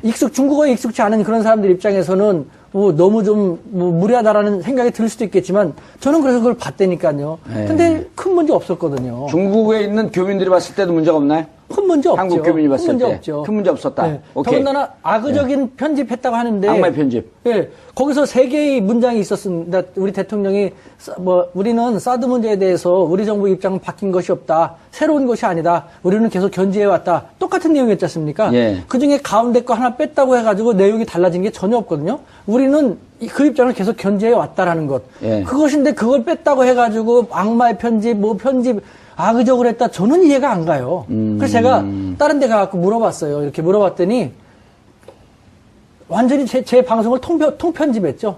지금까지 제가 얘기했던 이런 내용 같은 것. 아니, 그러니까 중국에서 봤던 교민들이 보기에 큰 문제 없었다 이렇게 보시는 건가요? 그렇죠. 일상적인 것인데 중국에서 그걸 갖다가 활동하고 있는 학자들이 봤을 때는 저 같은 사람이 보기에도 문제가 없다니까요. 악마의 편집? 아니에요. 충분히- 뭐 갖다가 악마의 편집을 예. 제가 물어봤더니 대답을 못해요. 자, 또 하나 마지막으로 우리 기업들이 갔는데 효과가 있을까요? 저는 요번에 아까도 말씀드렸지만 중국 같은 나라는 중국 당국자가 하는 말이지 않습니까? 정치적인 장애물이 제거되면은 예. 경제, 사회, 인문, 문화 같은 거는 일사천리로 해결된다라고 했거든요. 그러니까 요번에 우리 암묵적으로 삼불 원칙에 대해서 우리의 입장이 이미 전해졌을 것이고 그럼 시진핑 주석의 입장에서는 한국의 민심에 다가가는 모습을 보여줄 필요가 있기 때문에 한국의 경제계에 많은 그 선물을 준다라는 예. 선심을 그런 모습을 보여줄 필요가 있었겠죠. 그렇기 때문에 그런 알겠습니다. 이야기가 있어가지고 우리 경제계가 많이 이렇게 기대하고. 대동된 것이 아닌가라는 생각이 듭니다. 알겠습니다. 시간이 많이 지났는데 간단하게. 네. 자, 틸러슨이 조건 없이 without precondition 어떠한 조건도 없이 대화하자. 네네. 라고 얘기를 했단 말이에요. 네네. 아직 북한의 반응은 없습니다. 전격적으로 내년 초쯤 되면은 북미 간의 관계가 개선이 되면서 전격적 대화의 길로 갈 것이다라고 현재로서는 교수님도 예견하셨었죠. 현재로서는 좀 더 지켜봐야 될 부분들이 있습니다. 근데 뭐냐면 어쨌든 미국의 입장은 완전히 바뀐 거죠. 틸러슨 장관이 그렇게 입장을 밝혔는데 그거에 대해서 누굽니까? 푸틴이나 트럼프. 미국의 대통령은 트럼프 대통령. 트럼프 아니었었나요? 트럼프요. 트럼프였어요? 바뀌었어요. 네, 바뀌었어요. 트럼프 대통령이나 지금까지는 트윗이 없어요, 현재까지. 물론 그렇습니다만 이제 그 백악관의 입장은 지금 틸러슨 장관의 이야기는 미국 공식 입장이 아니다 예. 이렇게 이야기를 했습니다. 그러니까 틸러슨 장관이 좀 앞서간 측면이 있다라는 뉘앙스가 좀 나오고 있습니다. 그러나 여전히 두 가지 옵션 중에 하나인 것만 분명한 거예요. 물론 그렇습니다. 그러니까 지금 현재는 군사적인 공격을 통해서 핵 문제를 해결한다라고 하는 이런 입장보다는 뭔가 대화적으로 가야 되지 않느냐라고 하는 흐름이 조금씩은 커지고 있는. 예. 유엔 사무차장도 갔다 왔죠. 사무차장. 또 그렇습니다. 유엔과 북한이 이제 그 정식 정례 대화를 미팅을 하자. 예. 대화를 하자라는 이야기 했고 또 미국 쪽에서도 군사적인 옵션만으로 문제를 풀기는 어렵다. 또, 또 평창 올림픽을 해야 되는 상황에서도 그렇고. 평창 올림픽에 어쨌든 선수단 파견하겠다 그랬어요. 그건 당연히 해야 되는 것이죠. 미국이 평창 올림픽 참가 안 한다 그러면 이게 지금 냉전 시대도 아니고 지금 국제사회 욕구. 모스크바 올림픽이 아니지 않습니까? 예. 80년 올림픽이 아닌데 당연한 것이고 또 하나는 이제 그 상황에서 중요한 것은 미국과 한국과 중국의 이제 협력 체제 이것이 대단히 중요하다. 그래서 한미중 협력을 통해서 북핵 문제에 대해서도 한미중 협력. 압박, 설득 알겠습니다. 이런 것들이 함께 가야 된다라고 하는 것이죠. 알겠습니다. 두 분 교수님 인사하시고 수고하셨습니다. 인 방중 홀대론, 혼밥론. 기사 한번 검색해 보시면 엄청나게 많은 분량의 기사가 있습니다. 중국 홀대, 문재인 혼밥, 포털에 검색해 보시면 엄청나게 많은 기사가 논란 중, 홀대 당해, 등등등.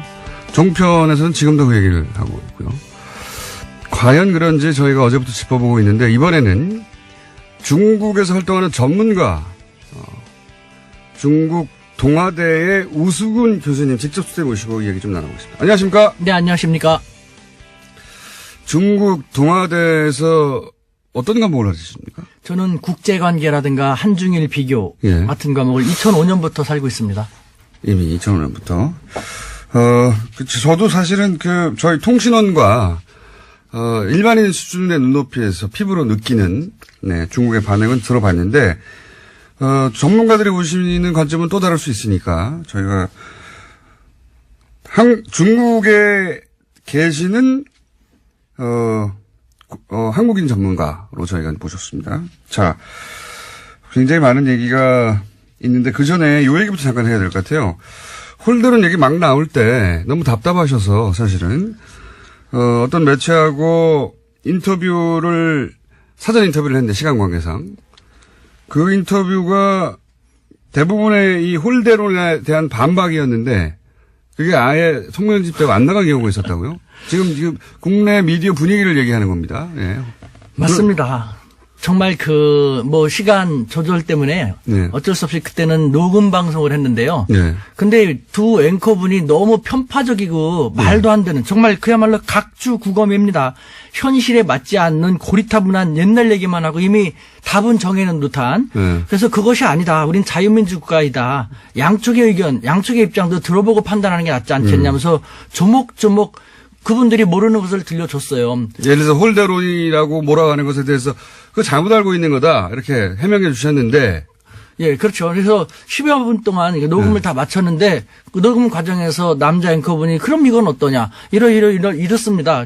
그럼 이건 어떠냐 여자 앵커분이 이렇게 물어보고 그래서 그분들도 이해한 것 같았는데 느낌이 좀 안 좋았죠. 네. 그래서 한 40몇 분 만에 후에 이제는 정식 방송 시간이 돼가지고 한번 들어봤어요. 그러니까 그 자리에서 제가 녹음할 때 제가 모르는 다른 분들도 있었는데 들으면서 끝난 다음에 끄떡끄떡이면서 교수님 말씀 들어보니까 맞네요. 우리가 중국 입장을 모르고 너무 일방적으로 생각한 것 같네요.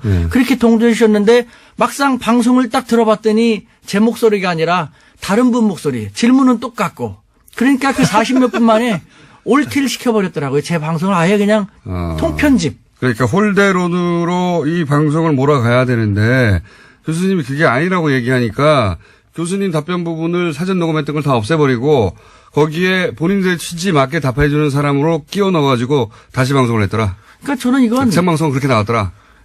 헌법 위반입니다. 제9조 양심의 자유라든가 21조 1항 모든 국민은 언론 출판과 집회 결사의 자유를 가진다.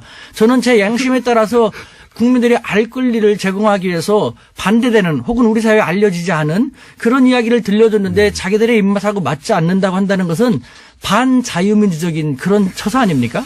방송에 가끔 그렇게 할 경우가 있습니다. 수준이 너무 떨어진다든가. 죄송합니다. 더 노력하겠습니다. 어쨌든 굉장히 화가 나셨는데 제가 이 에피소드를 여쭤본 이유가 뭐냐면 지난주 내내 사실은 이렇게 홀대론으로 보수 매체들이 몰고 갔고 거기에 필요한 인터뷰만 땄거든요. 그래서 이제 보수 매체나 종편을 보시는 분들은 대부분 정말로 홀대를 받는 거구나. 정말로 아무도 안 만들어서 혼자 밥을 먹는 거구나. 이렇게 생각하게끔 유도하고 만들어냈어요. 근데 이제 중국에서 중국 뉴스를 봐도 안 그런데 왜 이러냐. 라고 그게 아니라고 이제 반론했던 것들을 다 킬시킬 만큼 그게 의도적으로 몰아갔다는 거죠.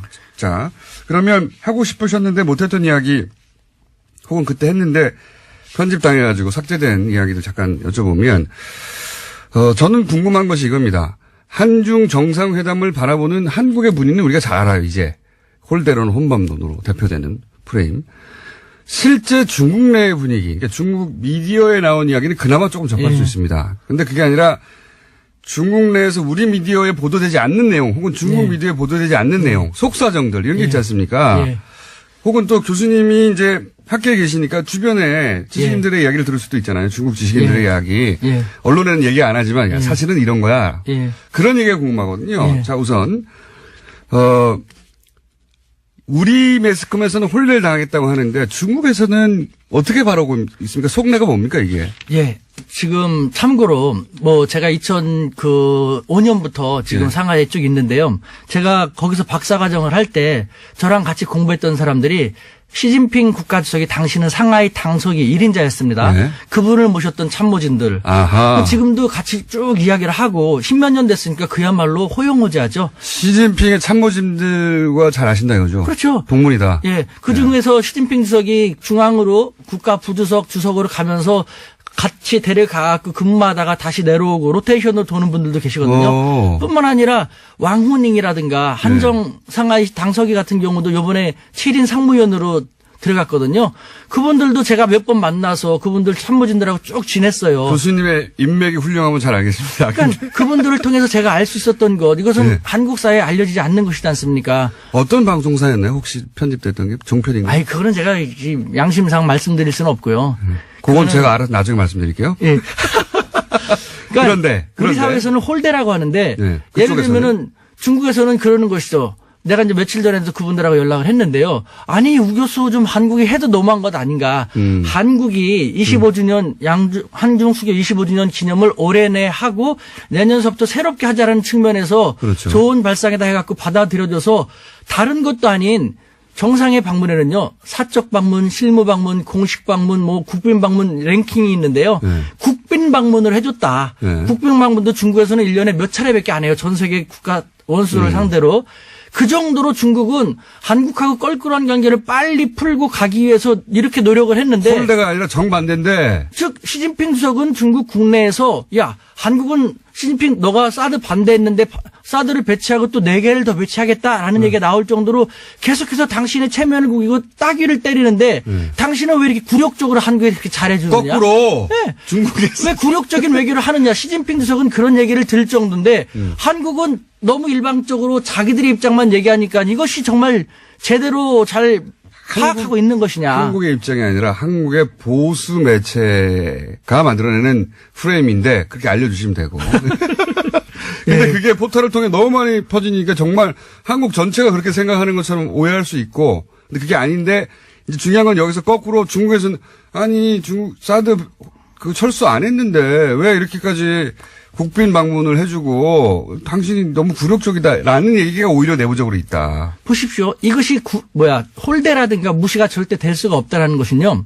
예를 들면은 시진핑 주석이 홀대하고 무시하려고 했더라면요.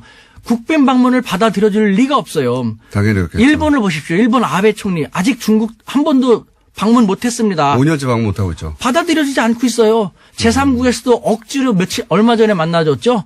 뭐 받아들여줄 필요가 없지 않습니까? 그런데 우리는 말씀드린 것처럼 다른 방문도 아닌 국빈 방문을 했고 만약에 시진핑 주석이 마음에 안 좋고 홀대하려고 했더라면요.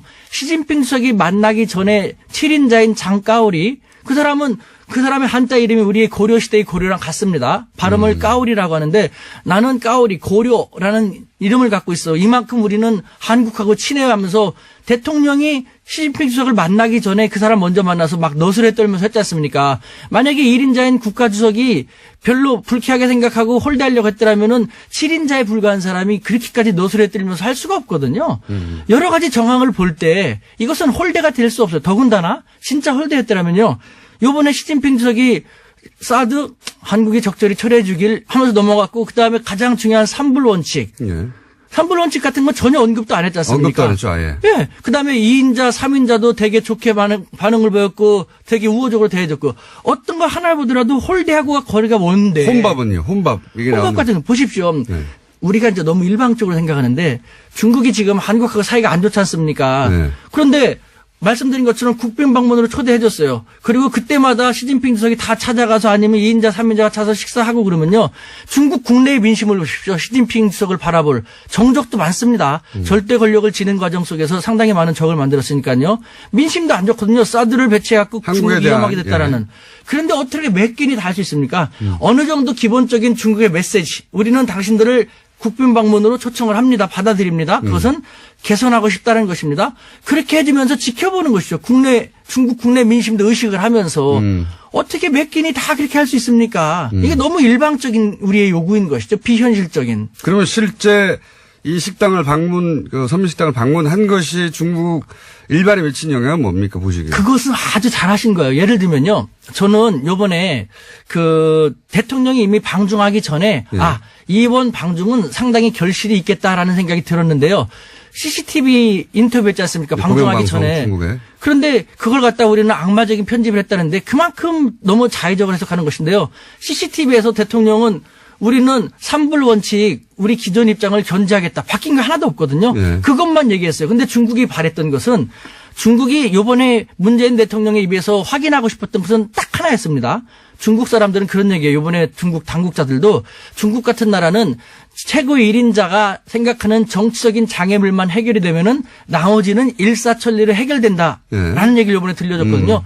시진핑 주석이 가장 껄끄럽게 생각하는 정치적 장애물은 삼불 원칙을 한국이 취소하거나 철회하는 것이었거든요. 네. 그것만 견제하겠다고만 해주면은 좋다. 네. 그러면은 평창 동계올림픽에 북한이 도발하지 않는 한 자신도 참가할 용의가 있다라는 식으로 저한테 이제 들려줬거든요. 네. 그런데 이번에 중국 방중하기 전에 우리는 삼불 원칙을 견제하겠다고 했지 않습니까? 그래서 네. 이건 분위기 좋다. 네. 그 다음에 방중한 날 노영민 대사가 관례적으로는 대통령을 영접해야 되는데 난쟁이었죠. 남경 그것이 바로 중국의 정서에 어필하는 감성 외교의 시동이었거든요. 게다가 대통령이 서민 행보를 했지 않습니까? 중국인들이 네. 좋아하는 중국 권력자들은 일반적으로 그렇게 안 하거든요. 그러니까 중국인들이 정말 새롭게 그거 좋아할 수 있는 일을 기획해서 했단 말입니다. 네. 이렇게 잘한 걸 가지고 그걸 갖다가 혼밥 먹었네 무시당했네 그렇게 말하는 사람들은요. 중국을 그만큼 모르기 때문에 그런 외교를 할 수가 없고 그런 외교를 할 수 없기 때문에 이렇게 일그러지게 만든 것이죠. 잘한 걸 갖다가 오히려 이렇게 말한다는 것이 요 짧은 시간에 어떻게 핵심을 요약해가지고 흥분한 채로 그것도 지금 머리가 벌써 뜨거워졌어요 저는요. 아니 교수님이 그만큼 답답하고 억울하셨군요. 그러니까요. 이거는 아무것도 모르는 사람들이 의도적인 거죠. 의도적인. 그래서 제가 말씀드리고 싶은 건요. 네. 우리는 자유민주 40초 국가입니다. 남았습니다. 예. 앞으로 우리 언론에서 어떤 분야에 대해서 한 가지 목소리만 나온다면은 우리 자유민주주의 성숙한 국민들은요. 다른 목소리도 있을 것이다라면서 다른 목소리도 요청을 할 필요가 있습니다. 한 가지 목소리만 나오면 그것은 알겠습니다. 메카시즘이라고 할 수도 있을 것입니다. 교수님, 오늘의 방송 내용을 봐서는 한 번 더 오실 것 같아요. 저 지금 막 흥분돼. 그러니까 너무 억울하신 것 같아가지고. 근데 저희가 마침 또 오늘 빅매치가 있어서 시간이 짧아져서 바로 한 번 더 모시기로 하고 오늘 여기까지 일단 듣겠습니다. 중국 동아대 우수근 교수였습니다. 감사합니다. 네, 감사합니다. 문재인 대통령의 중국 방문, 네, 홀대론 기사 여전히 나오고 있죠. 어제 그래서 저희가 중국 동아대 우수근 교수님을 모시고 잠깐 이야기 들어봤었습니다. 너무 시간이 짧아서 오늘 한 번 더 모셨어요. 안녕하십니까, 교수님? 네, 안녕하십니까? 네, 어제 대단히 흥분된 목소리로, 대단히 빠른 속도로, 대단히, 압축적으로 말씀하셨는데 간단히 요약하면, 우리는 홀대라고 하는데, 중국에서는 홀대는커녕 시진핑이 왜 사드 철회를 하지도 않은 문재인 대통령에 대해서 이렇게 환대하느냐고 중국 내에 비판이 있었다. 예. 문재인 대통령은 중국에서 환대받았다. 예. 그걸 왜 홀대라고 하는지 이해할 수가 없다. 예, 말도 안 된다라고 예. 우수근 교수님께서 어제 짧게 짚어주셨는데 그건 방중 기간 동안에 그랬다고 치고요. 예. 그리고 이제 방중 이후에 예. 돌아가고 각자 이제 언론들이 차분하게 그 성과나 예. 이런 얘기도 할 거 아닙니까? 예. 그러니까 방중 이후 중국 미디어가 보도하는 이 방중에 대한 평가는 어떻습니까? 짚어주시면 좀. 네. 지금 말씀하신 것처럼 방중 이후 중국 미디어의 방중에 대한 성과를 보면은 중국 당국의 심경을 알 수 있습니다. 중국은 사회주의 국가이기 때문에 우리처럼 좌우 미디어가 자기 멋대로 목소리를 낼 수 없거든요. 네. 중국 당국의 목소리가 그대로 나오는 것인데 예를 들면은 중국 신화망은 18일자에서 외교부 대변인은 기자회견에서 문 대통령의 방중 기간에 양국 정상은 관계 개선을 추진했고 한반도 문제 등에 대해서 심도 있는 의견을 교환해서 상당한 공통인식을 갖게 되었다. 고 보도했습니다. 그다음에 중국의 대표적인 인민일보는 19일자에서요. 문 대통령의 수교 25주년 국빈 방문은 양국이 25년간의 우호적 발전 성과와 양국 관계를 중시함을 의미한다. 한중 관계가 계속 발전해 나가기 위해서는 수교 당시의 초심을 잃지 않았으면 좋겠다라고 보도했습니다. 뿐만 아니라 중국의 문해보라고가 있는데 문해보는 보도했고 그다음에 북경 청년보 북경에 있는 16일자 보도에서 문재인 대통령의 방중은 사드로 빚어졌던 한중 관계가 한 단계 더 새롭게 되는 계기가 되었다라고 대부분 긍정적으로 보도하고 있습니다. 네. 혹시 중국 언론도 당연히 우리도 중국 언론을 인용해서 보도하듯이 중국 언론도 우리 언론의 반응을 인용해서 보도하는 건 없습니까? 있습니다. 그중에 하나만 소개해드린다면요. 오늘 이렇게 차분하십니까? 조금 이따 하려고 지금은. 이거는 조금 이따가. 이거는 보도를 인용하는 거니까요. 워밍업입니다. 워밍업. 예. 중국의 봉황망은요. 19일자 보도에서 우리 언론을 인용하는 가운데 네. 문 대통령은 최근 한중 정상회담을 마치면서 예. 그동안의 외교 공백을 잘 정리해왔다 예. 하면서 한중 관계를 긍정적으로 평가했습니다. 네. 뿐만 아니라 그 해방일보는요.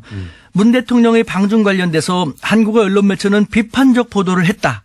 각계각층, 한국의 각계각층에서 방중 성과에 박수를 보낼 때 한국의 보수 언론들은 문 대통령의 방중을 폄하했고 지금도 그 논조는 지속되고 있는 것이다. 라는 안타까운 보도를 하였습니다. 네. 아, 우리 언론들을 다 보고 있군요. 예. 이게 참 희한한 일입니다. 자국 언론이 이렇게, 비판을 하고, 정작 홀대를 했다고 하는 나라에서는 자국 언론이 이런 비판을 하고 있는데 이거 폄하다라고 비판을 하고 이상한 현상이 지금 벌어지고 있는데 자 그건 알겠고요. 근데 이게 이제 언론 보도라는 게 좀 두리뭉실하고 대체적으로 그렇지 않습니까? 제가 궁금한 것은 교수님을 다시 모시는 것은 대체적인 언론의 반응은 알겠어요. 그리고 심지어는 중국 언론이 우리 보수 매체를 비판한다는 것도 알겠는데 교수님이 이제 어제 말씀하셨듯이 어제 이제 시진핑의 측근 그룹 혹은 고위직과 동문이라고 하지 않습니까? 확실하죠? 맞습니다. 보직 조사하면 다 나옵니다. 그분들이 하는 이야기들이 있을 거 아닙니까? 예. 그러니까 제가 궁금한 건 언론에 나오지 않은 예. 그런 이제 권력에 가까이 있는 사람들의 해석 혹은 뭐 자기들끼리 하는 말들 혹은 교수님과 사석에서 니네 어떻게든 당연히 한국 대통령이 왔다 갔으니까 그런 얘기 하실 거 아닙니까? 그런 얘기가 궁금해요. 그분들은 어떤 반응이 있느냐. 예. 예를 들면은 중국 공산당, 당의회 국가지 않습니까? 그 핵심 간부가 있어요. 당에서도 어떤 부서냐가 중요한데 말하기 쉽지 않은 그런 부서에 근무하는 저랑 벌써 14년 동안 쭉 하고 있으니까요. 그 사람 같은 경우는 다시 그런 말 했죠. 이제 한국은 다시 중국의 최후의 보루가 되었다. 아주 의미심장한 말이죠. 최후의 보루가 되었다. 최후의 보루라는 말은 아시죠? 근데 그 단어를 합니다. 왜 그런 의미로 그런 뜻 단어를 사용한 거죠? 그러니까 사드가 배치되기 전에 이 당국자들은 저한테 항상 그런 식으로 너스레를 떨었죠. 사실 중국은 덩치가 너무 크다 보니까 16개 국가와 국경을 맞대고 6개 국가하고 해상 영해 분쟁을 벌이고 있거든요. 그러다 보니까 늘 싸워요. 늘 싸워요. 사이가 좋은 나라가 하나도 없어요. 크고 작은 문제들 항상 얘기했죠. 사이가 좋은 나라가 하나도 없는데 그중에 우리 한국만 유일하게 좋았거든요. 한국이 더군다나 조그만 약소국이 아니라 이제는 우리 모두 열심히 노력해서 중견 강국이 되었습니다. 중견 강국인 한국만이 유일한 사이가 좋은 관계이기 때문에 최후의 보루다. 따라서 우리는 한국에 대해서 그만큼 정성을 들일 수밖에 없다. 라고 했던 것이 지금 대한민국을 바라보는 중국의 시각인 것입니다. 그런데 말도 안 되는 사드를 너무 형편없이 배치해갖고 이렇게 문제가 불거졌는데 과정 자체가 자존심을 상하게 했다. 네. 그런데 다시 이제는 문재인 대통령 방중을 통해갖고 한중 관계가 복원되는 수순에 들어가게 됐으니까 한국은 다시 중국의 최후의 보루가 되었다는 것이죠. 그 말은 무슨 말입니까? 최후의 보루인데 함부로 할 수 있습니까? 함부로 할 수 없다라는 것이죠. 이번 성과가 그러니까 그 이전에 한중 관계의 복원을 의미한다. 뭐 그렇죠. 잘 됐다고 평가한다는 거죠. 혹시 그건 알겠고요. 그 외에 또 다른 이야기 없습니까? 있습니다. 그 중국의 대표적인 싱크탱크의 고위 간부 같은 경우는요. 예를 들면은 이 양반은 이제 미국 통으로도 중국에서 되게 유명한 분인데 한국은 그 과거와 달리 중견 강국이지 않는가. 그래서 우리 중국도 그렇고 미국도 한국을 함부로 할 수는 없지 않는가. 한국은 그 점을 제대로 알고 활용한다면은 중견 강국으로서 미들 파워로서 한국의 역량을 더 강화시킬 수 있을 텐데라는. 중국에서도 미들 파워라는 표현을 써요 이제. 중견 강국이라는 말 쓰는데 여기서 이 두 사람이 최후의 보루라든가 중견 강국으로서의 위상을 잘 활용할 수 있을 텐데라는 말을 우리는 잘 파악할 필요가 있습니다. 우리 매스컴이요. 이와 같은 것 국제사회에서 바라보는 우리 모습을 잘 전달하면서 우리 국민들이 우리 정부가 미들 파워로서 어떻게 활용해 나가면 살아나가면 좋을지를 알려주지 않고 해서는 안 될 것만 하니까 문제인데요.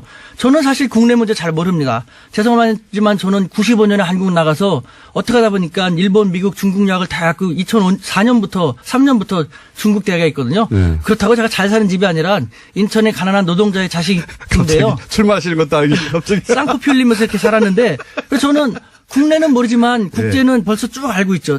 지금 상하이에 있는 우리 대학에서도 외국 학생들을 중심으로 제가 쭉 가르치거든요. 네. 150여 개국에서는 5천여 명. 늘 국제사회에서 우리 한국과 한반도를 그 국제사회에서 어떻게 바라보는 걸 알 수 있는데. 피부로 느끼고 계신데. 여기서 네. 제가 느끼는 것은요. 네. 한국 사회에서는 제가 가장 싫어하는 말. 우리를 갖다 툭 하면은 고래 싸움에 새우등 터진다. 샌드위치 외교라고 하지 않습니까? 네. 우리는 과거 20세기 6.25 그 약소국가가 더 이상 아니라는 것이죠. 교수님이 느끼기에는 제가 피부로 느끼는 것이 그거예요. 중국에서도 느끼는 게 네. 그런 거예요. 네. 그러니까 최후의 보루란 말이 무엇입니까? 최후의 보루니까 그만큼 소중히 하고 눈치를 봐야 한다는 것이거든요. 서로. 네. 실제로 네. 우리는 중국에 대해서 중국이 우리보다 덩치가 크고 인구가 많다고 해서 되게 두려워하는데 네. 바보 같은 거예요. 덩치가 크고 인구가 많고 그러다 보니까 통치하기가 쉽지 않으니까 허점이 많거든요. 네. 그러니까 중국은 조금이라도 자기들하고 우호적인 나라를 만들 수밖에 없는 거예요. 근데 우리 진짜 구로동 공돌이 공순이라는 엄청난 힘든 시기를 거쳤고 우리 모두 열심히 노력해갖고 중견국 됐지 않습니까? 그럼에도 불구하고 우리를 왜 아직도 자기 비하합니까? 우리는 고래 싸움의 새우등이 아니라 우리는 이제 중견 강국이기 때문에요. 중국 강국이다. 우리는 이제는 중견 강국을 외교를 해야 돼. 저는 이런 말 하면 이렇게 억울하고 막 눈물 날라고 해요. 억울하시다. 우리는 약소국이 아니라 중견국으로서 스마트한 돌고래 외교를 해갖고요. 돌고래도 오늘 지환 G2도 우리가 잘 리드하면서 활용하면서 네. 적어도 한반도 문제만큼은 우리가. 돌고래는 뭡니까 교수님? 돌고래는. 한번 들어보십시오. 네. 얼마나 오랫동안 고민했으면 이런 말 했겠습니까? 네. 우리는 지환 미국이나 G2 중국 같은 덩치는 안 됩니다만 네. 우리는 이제 그런 나라들도 우리를 함부로 할 수 없는 나라로 성장했거든요. 네. 그렇다면은 돌고래는 덩치가 작아서 고래보다는 힘이 약하지만 민첩하고 스마트하기 때문에 고래한테 잡아먹히진 않죠. 고래하고의 공생을 유도하지 않습니까? 우리가 바로 그런 돌고래 같은 역할을 할 수 있다는 것이에요. 외교도 새로운 시도를 해야 되는데 20세기 약소국 외교의 대미 외교 위주 1국 외교만 하다 보니까 이제 다변화되는 외교에서 잘 안 되고 있지 않습니까? 그러니까 우리는 지원지도 함부로 할 수 없는 중견 각국으로 부상한 대한민국의 중견 강국 외교, 스마트한 돌고래 외교를 해야지. 알겠습니다. 예. 또 이렇게 흥분하기 시작해요. 숨 좀 쉬시고. 예. 처음 들어보는 단어인데 돌고래 외교. 근데 이제 최근에 이 미들 파워라는 외신의 용어들이 등장하기 시작했어요. 실제 아시아타임즈인가요? 거기서 메코이던가요? 그 기자가 미들 파워로 한국이 전환하고 있다. 그 방향으로 진화하고 있다. 근데 지금 이제 교수님 열받으신 건 이 중국 홀대니 이게 다 이제 소위 약소국이 당하는 거 아니냐. 자기 비하예요. 예. 자기 열등의식이에요. 지나친 컴플렉스. 그러니까 매스컴들이 몰라서. 아십니까? 저는 아까도 말씀드린 95년부터 밖에 나가서 쭉 살았지 않습니까? 알겠습니다. 그럼 거기서 느끼는 것은요. 네. 국제관계에 있어서 네. 치명적으로 우리 국민들을 우롱하고 우리 국민들을 잘못 이끌고 있는 것. 저는 벌떼 민족주의라는 표현을 썼는데 10년 전부터. 네. 벌떼 여왕벌을 잘 만나서 좋은 방향을 이뤄내면 좋은 결과를 나타내지만 잘못된 여왕벌을 만나고 잘못된 방향은 다 죽지 않습니까? 우리는 4대 강국 틈바구니에 끼어있는 가장 작은 나라이기 때문에 단결력이 강하거든요. 근데 이 단결력이 강한 우리 한민족을 잘못된 지도자라든가 이상한 매스컴들이 잘못 이끌고 나가면 우리가 다 힘들어지게 되는 거예요. 이게 바로 마찬가지지 않습니까? 최근에 이 중국의 방중 외교가 홀대를 당하고 있다. 문재인 대통령이 홀대를 당하고 있다고 하는 것도 그 관점에서 사실이 아닌데 또 이런 식으로 반응하는구나 하고 화가 나셔서 지금 흥분하신 거죠? 매스컴이 가장 문제예요. 이거는 보십시오. 제가 이제 강연 같은 걸 많이 나가는데 제 강연을 1시간이나 1시간 반 정도 들으면 딱 알아요. 저는 차이나 현상이란 말을 벌써 오랫동안 썼는데 무슨 말인지 아십니까? 차이나 현상이? 차이나 현상은 중국 관련된 현상이겠죠? 예. 어떤 거냐면요. 똑같은 저도 뭐 공장장님도 똑같은 한국인입니다. 네. 그런데 중국이라는 동일한 객체에 대해서 한국에서 한국 매스컴을 통해서 파악하는 중국에 대한 인식과 저처럼 한국인이 중국에서 직접 생활하면서 느끼는 중국에 대한 인식상의 차이에 엄청난 차이가 난다 해서 차이 나는 상이에요. 엄청난 차이 나겠죠. 우리 매스컴은 중국에 대해서 부정적인 것만 많이 하지 않습니까? 비판적인 거. 가장 큰 오해가 뭡니까? 가장 큰 차이가. 중국은 지저분하다, 뭐 사람들 무질서하다, 뭐 불량식품 많다. 그거 맞거든요. 저는 그거 더 잘 알아요. 저는 현장에 사니까 더 잘 알지 않습니까? 맞거든요. 그런데 더 중요한 것은 총수님도 단점, 장점 있지 않습니까? 네. 저도 단점만 있는 게 아니거든요. 네. 왜 한쪽만 부정적인 것만 보여줌으로써 손가락질을만 합니까? 그러면서 우리가 좋은 관계 됩니까? 사실은요. 이런 말하면 중국을 비하는 것 같지만 저는 그렇게 대한민국 사람으로서 중국이 아직 불량식품 많고 짝퉁 만들어내고 부정적인 측면이 많으니까 우리로서는 다행인 거거든요. 불량식품 짝퉁을 중국 사람들도 중국 기업 중국 제품 안 믿고 안 사게 돼요. 그러니까 외제를 쓰는데 미국과 일제는 싫고 더 이상. 그러니까 이제 한국 기업, 한국 문화를 찾을 수밖에 없는 거거든요. 너무 아니 저는 이제 정말 그렇게 느껴요. 있는 그대로 말씀하셔서 중국 가서 다시 교수 생활 하시겠어요? 아, 저는 대한민국 사람인데요. 어차피 중국인들하고 얘기하면서 서로 국익을 위해서 디베이트하고 하는 것인데요, 뭐. 알겠습니다. 주제가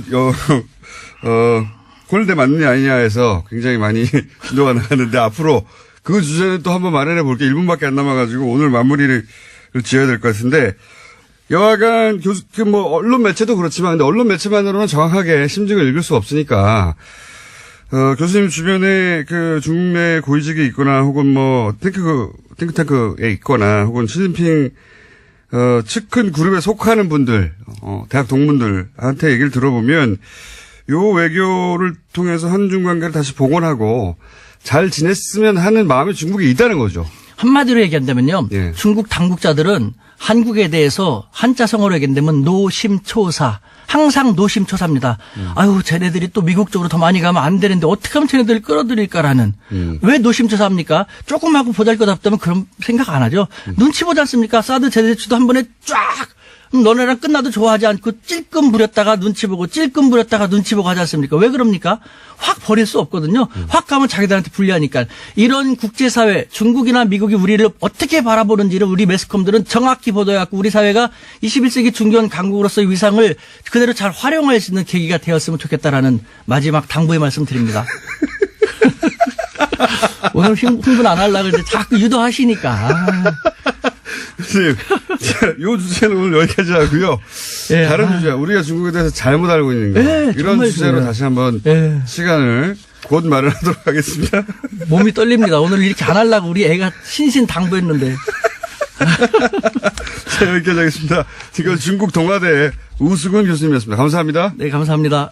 그러니까 사전에 조율이 다 끝난 사안들이라고 봐야 되고 아주 특별한 경우에만 이제 모르겠습니다. 지금 리커창 총리 부분은 우리가 확인해 봐야 되겠습니다만 전체적으로 봤을 때는 미리 세팅이 다 된 상태에서 세팅이 다 되어 있고 그 시진핑과의 정상회담이 가장 중요한 일정이다. 나머지는 좀 그 일정이 조금 어긋나거나 그래도 큰 문제는 없다. 그렇죠. 제가 하나만 더 예. 한중 간의 결정적인 차이를 알려드릴게요. 그러니까 너무 우리가 우리식으로만 우리의 입장에서만 생각하기 때문에 문제인데 대통령도 이번에 말씀하셨고 역지사지가 필요합니다. 지금 이것 먼저 말씀드리면요.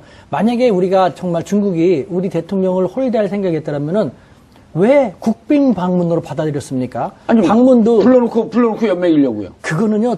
일반적인 중국 입장에서는 얘랑 척을 진다, 완전히 갈라선다라는 생각을 하지 않는 한 상상할 수가 없어요. 중국은 불러놓고 물먹이진 않는다? 덩치가 크지만 중국은 상당히 소심해요. 자, 지금 결정적인 한국과 중국의 차이를 알려드릴게요. 한국 같은 경우는 빨리빨리로 대변되는 것처럼 무슨 일이 있으면은 단호하고 직선적으로 급박하게 하는 걸 선호하죠. 예. 쾌도난막, 일도양단, 무자르듯이 선호하지 않습니까? 중국은 반대죠. 중국은 만만디라는 말로 하는 것처럼 천천히, 그리고 말하는 것도 양방은, 쌍방은, 유관국은 이런 식으로 곡선적으로 말하고 완곡하게 말하거든요. 얘네들은 상당히 애매모호하고 애매모호한 그런 게 강하거든요. 요번에 국빈 방문을 초청을 받아들여갖고 했어요. 만약에 정말 물 먹이려고 한다면은 실무 방문이라든가 공식 방문도 있었는데 왜 국빈 방문을 했습니까? 국빈 방문을 해줘가지고 그 다음에 그 아베 총리 같은 경우는 그렇게까지 방문을 원했는데도 국빈 방문은커녕 여태까지 받아들이지도 않고 제3국에서 만나주지도 않았지 않습니까? 중국도 국빈 방문을 수락했다는 것은 그만큼 한국과의 관계를 빨리 풀고 싶다는 것이에요. 풀고 싶다고 하면서 물 먹인다는 것은 논리적으로 맞지가 않아요. 그러니까 우리가 너무 우리식으로 이렇게 해갖고 하기로 했잖냐. 10월 31일, 13일 합의도 했잖냐. 그러니까 일사천리로 탁탁 나가야 되냐고 하지만 그건 한국적인 생각이고 중국은 어디까지나 정상회담을 받아들여줬지만 사드를 반대해왔고 사드를 반대했음에도 불구하고 배치되고 또 4기를 추가 배치한다는 얘기가 나올 정도로 자기들한테는 더 안 좋아졌음에도 불구하고 국빈방문을 성사시켰거든요. 그러면 시진핑 주석은 중국 국내의 민심이라든가 국내에서의 반대파의 역풍이 있을 수 있거든요. 예. 그렇기 때문에 요번에 사드 문제라든가 삼불 원칙은 시진핑 주석은 어떤 식으로든지 언급을 할 겁니다. 안 하면 자기가 국내에서 입장이 난처해지니까요. 그러니까 우리는 우리 매스컴이 또 사드 문제 언급했네, 봉인되는데 들춰냈네, 삼불 원칙 그렇게 말하지 말고 상대방은 상대방의 입장이 있으니까 말하게 하고 우리는 우리 입장을 견지하면 되는 거예요. 삼불 원칙에 대해서 대통령이 밝힌처럼 우리 입장은 우리 정부의 입장은 변함이 없습니다라는 우리 입장만 견지만 하면요. 중국이 이번에 확인을 하겠다 뭐 그런 얘기는 안 할 거거든요. 그렇게 가면 되는 겁니다. 뭐든지 어떻게 단칼로 무배듯이 쾌도난마 일도양단이 되겠습니까? 저는 외교함에 있어서 우리의 신속하고 정확하고 뭐 확실한 걸 좋아하는 이 성격이 외교할 때 있어서는 반드시 좋은 것만은 아니라는 것. 이 기회에 다시 한번 그것이 드러났다고 말씀드릴 수밖에 없죠. 이번에 보면 이제 그 난징 대학살 80주년 행사, 예. 중국의 행사 이것은 중국으로서는 굉장한 의미가 있는 그런 행사입니다.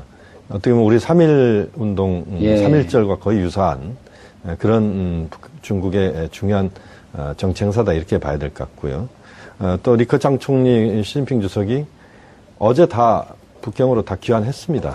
13일 날. 그렇죠. 그러니까 갔다가 바로 온 거죠. 그렇죠. 그러니까 행사에 참석하고 바로 들어온 거죠. 베이징으로. 그러니까 대통령을 불러놓고 자기들은 다 뭐 지방에 가서 딴청을 부렸다. 이것은 뭐 적절한 답은 아닌 것 같고요. 다만 이제 우리가 보기에 좀 아쉽게 느껴지는 부분들은 있을 수는 있습니다. 그렇지만 그것이 꼭 우리가 그것을 갖고 마치 그 중국 홀대 또는 우리 대통령을 또 중국이 그 아주 적절하게 애호하지 않는다라고 하는 쪽으로 바로 지금 몰고 가는 그런 부분은 좀 저는 좀 지양해야 된다라고 봅니다. 거기서 또 하나가 있죠. 우린 공동 성명도 안 하고 언론 발표도 따르는데 그거 궁금해요. 그것도요. 참 속상합니다. 조금 더 중국에 대해서 알게 되면은 이것이 오히려 한국과의 관계를 빨리 풀고 싶어하는 중국의 적극적인 자세구나라는 이것을 알 수 있을 텐데 역으로 생각하고 있는 것이죠. 예를 들면요. 중국의 어려운 문제, 난제를 풀어나가면서 두 가지 정도의 방법이 있는데 우리가 이제는 쉽게 이해할 수 있는 예를 보면요. 중국과 일본의 관계, 영토 문제 때문에 떼아오이따오, 그 다음에 센카쿠쇼도 있지 않습니까? 이 문제 정말 풀기 쉽지 않죠. 중국과 일본은 1972년에 수교했는데 이 문제 때문에 몇 년 동안 골치 아파가지고 1978년 등소평이 집권하자마자 센카쿠 열도 얘기하는 거죠. 어이죠, 어이. 그러니까. 공제. 제공할 때 이번에 어제 지금 문재인 대통령이 한중 그 전략 비즈니스 포럼이 있었잖아요, 어제. 같은 배를 타고 함께 배를 타고 함께 물을 건넌다. 그러니까 함께 가자는 겁니다. 미국 사람들이 요즘에 많이 쓰는 함께 갑시다 이런 이야기 많이 하잖아요. 그 말이거든요. 그러니까 구동전이 속에서 동주공제를 하자. 이게 동주공제는 시주석이 가장 많이 쓰는 말입니다. 그래서 함께 물을 건너자. 함께 물을 건너자. 지금 매력적인 표현이죠. 상황을 보십시오. 저는요. 우리 대통령이 가가지고 오늘 아직 정상회담도 아직 안 했습니다만 여태까지 보면요. 역지사지 강조하시죠. 그다음에 우리 노영민 대사도 뭐 관례와는 달리 남경으로 바로 급파시켰죠. 중국인들의 마음에 정서에 다가가기 위한 노력을 많이 하거든요. 지금 한중 관계에서 특히 중국이 우리한테 바라는 것은 사드 문제 북한 방어용이고 너희들은 이런 것은 다 알아요. 서로 입장이 다르다는 걸 알고 있어요. 다만 신뢰가 깨졌다. 배치 안 한다면서 갑자기 그런 것 때문에 그런데 지금은 그런 이론, 논리로 말하는 것이 아니라 정서적으로 접근해야 할 필요가 있는 거예요. 그러니까 역지사지. 우리는 중국 입장도 안다. 우리가 중국 안다. 배신당했다 이렇게 생각을 하고 있는 거죠. 자기는 그런 생각하는 거예요. 그렇죠. 다만 그 문재인 대통령은 이제 살아온 역정을 볼 때, 아, 이제는 이분하고는 대화가 통하겠다면서 지금 시진핑 주석 입장에서는. 아, 정상회담 받아들인 건 이 사람하고는 대화가 되는 이제 사람이다. 보려고 하는 거예요, 지금부터. 아. 그래서요, 제가 3일 전에까지 중국에 있었지 않습니까? 제가 상하이에서 박사과정에 있었던 사람이, 제가 박사과정에 있을 때 시진핑 주석이 상하이 당석이었거든요. 예. 시진핑 주석을 모셨던 참모진들하고 박사관에서 같이 수업을 했고, 요번에 19차 당대회 때 한정 상하이 당석이하고, 그 다음에 왕후닝이 상무위원이 됐지 않습니까? 이 두 사람들도 상하이 출신이거든요. 저도 상하이 있으면서 몇 번 만났고, 그 참모진들하고도 지금도 계속 그럼 친하게 시진핑계예요? 그럼요. 아니, 우리 우수근 교수님 시진핑계예요? 저는 대한민국계입니다. 근데 이 사람들하고 가서 얘기해보면, 요번 한중 정상회담의 핵심은 딱 하나예요. 이 사람들이 골고루 얘기하는 것이 무엇이냐? 삼불 원칙인데, 삼불 원칙이 철회되지만 않았으면 좋겠다. 한국 정부가 삼불 원칙을 취소하지만 않았으면 좋겠다. 그 무슨 말이냐? 우리는 우리의 입장이 있고, 한국은 한국의 입장이라는 거 안다. 한국이 삼불 원칙을 견제하겠다고 했으니까, 그것만 해주면 좋겠다. 그것만 얘기해주면. 그래서 우리 대통령이 CCTV에 얘기했지 않습니까? 삼불 원칙은 한국 정부의 기존 입장이고 변한 것이 없고 새로운 것이 아니다라는. 예. 그대로 해가지고 중국은 이미 그걸로 기분이 좋은 상태거든요. 그런데 우리 일부 결국 매스컴에서는 삼불 원칙이라고 하는 것을 10월 31일 날 발표를 했기 때문에 정상회담도 이루어질 수 있었다 이런 얘기인가요? 그것이 핵심이에요. 근데 우리 일부 언론에서는 삼불 원칙에서 뭐 똑같은 대통령이 세 가지 문장으로 얘기했는데 다 똑같은 맥락인데 거기서 하나를 뺐다 뭐 중국이 이런 식으로 악의적으로 편집했다. 제가 다시 한번 CCTV 봤습니다. 아니 이런 얘기를 해요. 우리 언론 어떻게 이런 걸 요구하지 않았나요? 중국은 삼불 원칙에 이것을 구체적으로 실행하겠다는 약속을 해라. 그거는 제가 말씀드린 것처럼 말하게 내버려 두라니까. 시진핑 주석이 입장이 있으니까 말하게 내버려 두고 우리는 우리 입장에서 우리는 10월 31일 합의회의에서 우리가 할 바를 계속 해 나갈 것이다. 우리는 우리 입장을 얘기하면 되는 거예요. 그러니까 삼불도요.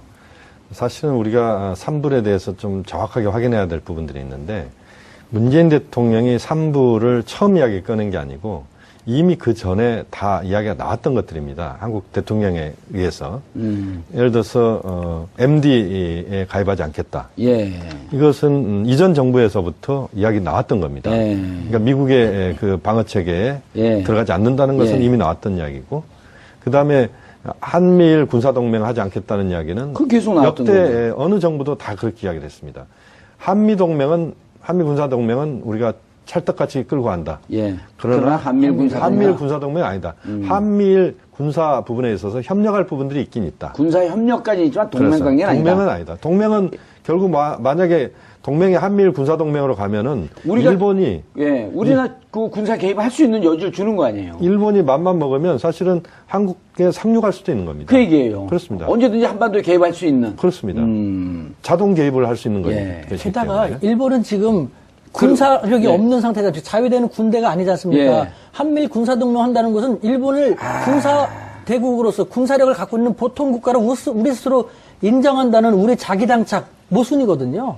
그러니까 또 하나만 이제 더 말씀드리면 이제 사드 문제도 사드 추가 배치를 하지 않겠다는 입장은 이전부터 우리 정부에서 나왔던 이야기들입니다. 그러니까 결국에 삼불이라고 하는 것은 원래 문재인 대통령 입장은 배치된 사드를 철회하겠다 그랬었잖아요. 그렇습니다. 이제 그러다가 현실적으로. 자, 첫 번째 주제는 한중 정상회담입니다. 이 문제와 관련해서 함께 하실 두 분 소개하겠습니다. 김용현 동국대 북한학과 교수 자리하셨습니다. 안녕하십니까. 예. 자, 우수근 중국 동아대 국제문화교류대학 교수님 자리하셨습니다. 안녕하십니까. 예. 자, 시청자 여러분들께서도 샵5400으로 다양한 의견 문자 보내주시기 바라겠습니다. 페이스북 라이브로도 시청하실 수 있습니다. 자, 아무래도 이 문제와 관련해서는 지금 대한민국 언론이 부글부글 끓어요. 무시당했다. 그렇죠? 온 언론이 일관된 논조로 이렇게 나오는데 그게 아니라는 거 아니에요? 저는요. 예.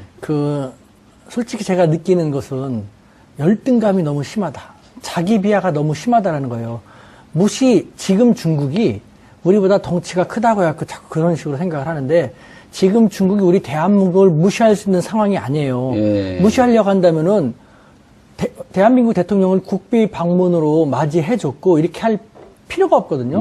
중국은 우리가 흔히 생각하는, 우리가 비교하기를 좋아하는 미국과 상당히 많이 다릅니다. 중국은 곡선적이고 직선적으로, 미국은 단호하게 뭐든지 얘기하고 하지만 중국은 애둘러서하고 완곡하고 천천히 하지 않습니까? 중국은 중견국 한국이 미국 쪽으로 더 많이 다가가면 자기들에게 좋을 것이 없기 때문에 이쯤에서 쌓아두면 불만족스럽지만 매듭을 대강 짓고 한국에 대해서 공을 들여갖고 한국이 균형 잡힌 정책만이라도 취할 수 있도록 빨리 하자라는, 그래서 함부로 할 수 없거든요. 함부로 할 수 없는 한 대한민국의 대통령이 왔는데 그 대한민국 대통령을 홀대하고 무시한다는 것은 일반 중국적인 생각에서는 생각할 수가 없어요. 그런데 우리나라에서는 왜 그렇게 보도합니까? 기본적인 팩트조차도 파악하지 못한 상태에서 일부 매스컴들이 무조건 그렇게 하기 때문에 대통령 가서 지금 정상회담 하시는데 우리 국익에도 대통령의 운신에도 대단히 좋지 못한 그런 영향을 미치는 것이죠. 우리 매스컴들이 일부 매스컴입니다만 정말 문제가 많습니다. 예. 홀대당하는 것이 아니다. 예를 들면은 예. 제가 이렇게 우리 매스컴을 보면은 13일 날 왔지 않습니까? 예. 어제 왔는데 대통령 시진핑 주석 만나지도 못했다. 시진핑 주석과 대통령, 우리 대통령 국가 대 국가 정상의 만남입니다. 이미 약속한 걸 갖다가 와가지고 안 만나주고 그것이 가능할 것 같습니까? 미리 한참 전부터 시간을 조율했고 어디서 무엇을 할 것인 걸 다 했고 공항에서부터 누가 나올 것인지 다 얘기했고 오케이 조율이 이루어져서 그런 것입니다. 13일 날 시진핑 주석은 중국에서 아주 중요한 남경 대학살이 있었죠. 그 80주년 추도식이 있는 날입니다. 중국 최고 지도자는 다 가야 되는 본래부터 정해져 있었는데 우리 정부가 가능한 한 빨리 사드 문제를 좀 풀면서 한중 관계를 개선하고 싶다 해가지고 연내에 그 정상회담을 희망했던 것이죠. 날짜를 보면서 13일 날 오면 이렇게 되는데 괜찮겠습니까? 시간이 서로 그거밖에 없습니까? 그러면 어쩔 수 없습니다. 양해가 된 것이고. 그 다음에 그 공항에 부장조리, 즉 차관급이 나왔다고 그러는데요. 맞습니다. 콩시한 차관급입니다. 하지만 지금 지난번에 쭉 나왔던 차관보급입니다. 예. 그런데 지금 차관급이 없습니다. 우다웨이 차관이요. 사임을 했거든요. 그 차관이 공석이기 때문에 콩시안이 차관 대행을 하고 있습니다.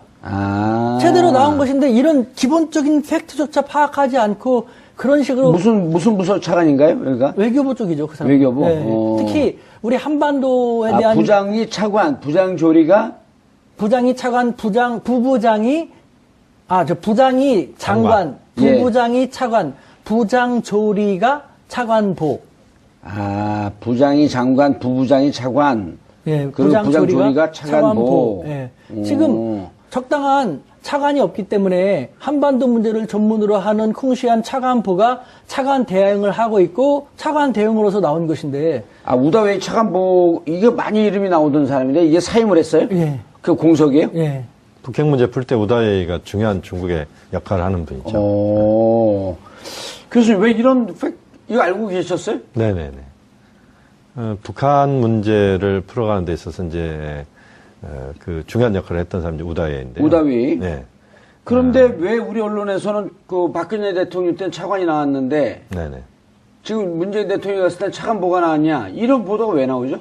그럼 사임했기 때문에 차관보기 때문에 그 차관보지만 차관 대행 역할을 하고 있다. 이렇게 하게 되면 정상적으로 나온 거 아니에요? 그렇습니다. 이제 지금 우리가 문재인 대통령 홀대론을 이야기를 하는데 예. 두 가지 측면에서 봐야 될 것 같아요. 하나는 문재인 대통령이 실질적으로 국빈 방문을 지금 하고 있습니다. 예. 차관보급이 나온 건 맞는데 그 차관보의 역할이 차관 대행을 하는 역할을 한다 이렇게 하나 정리할 수 있을 것 같고요. 예.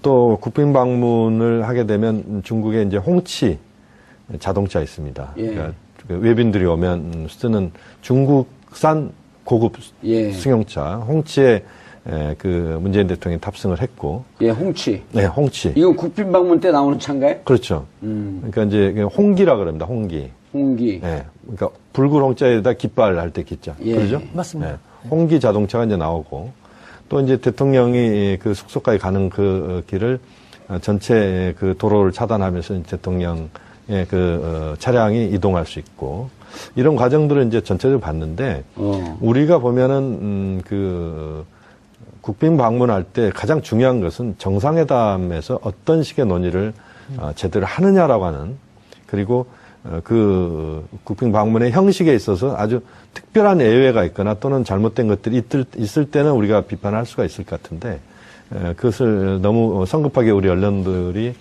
그렇게 언급하는 것이 적절한가에 대해서 한번 고민을 해볼 필요가 있을 것 같고요.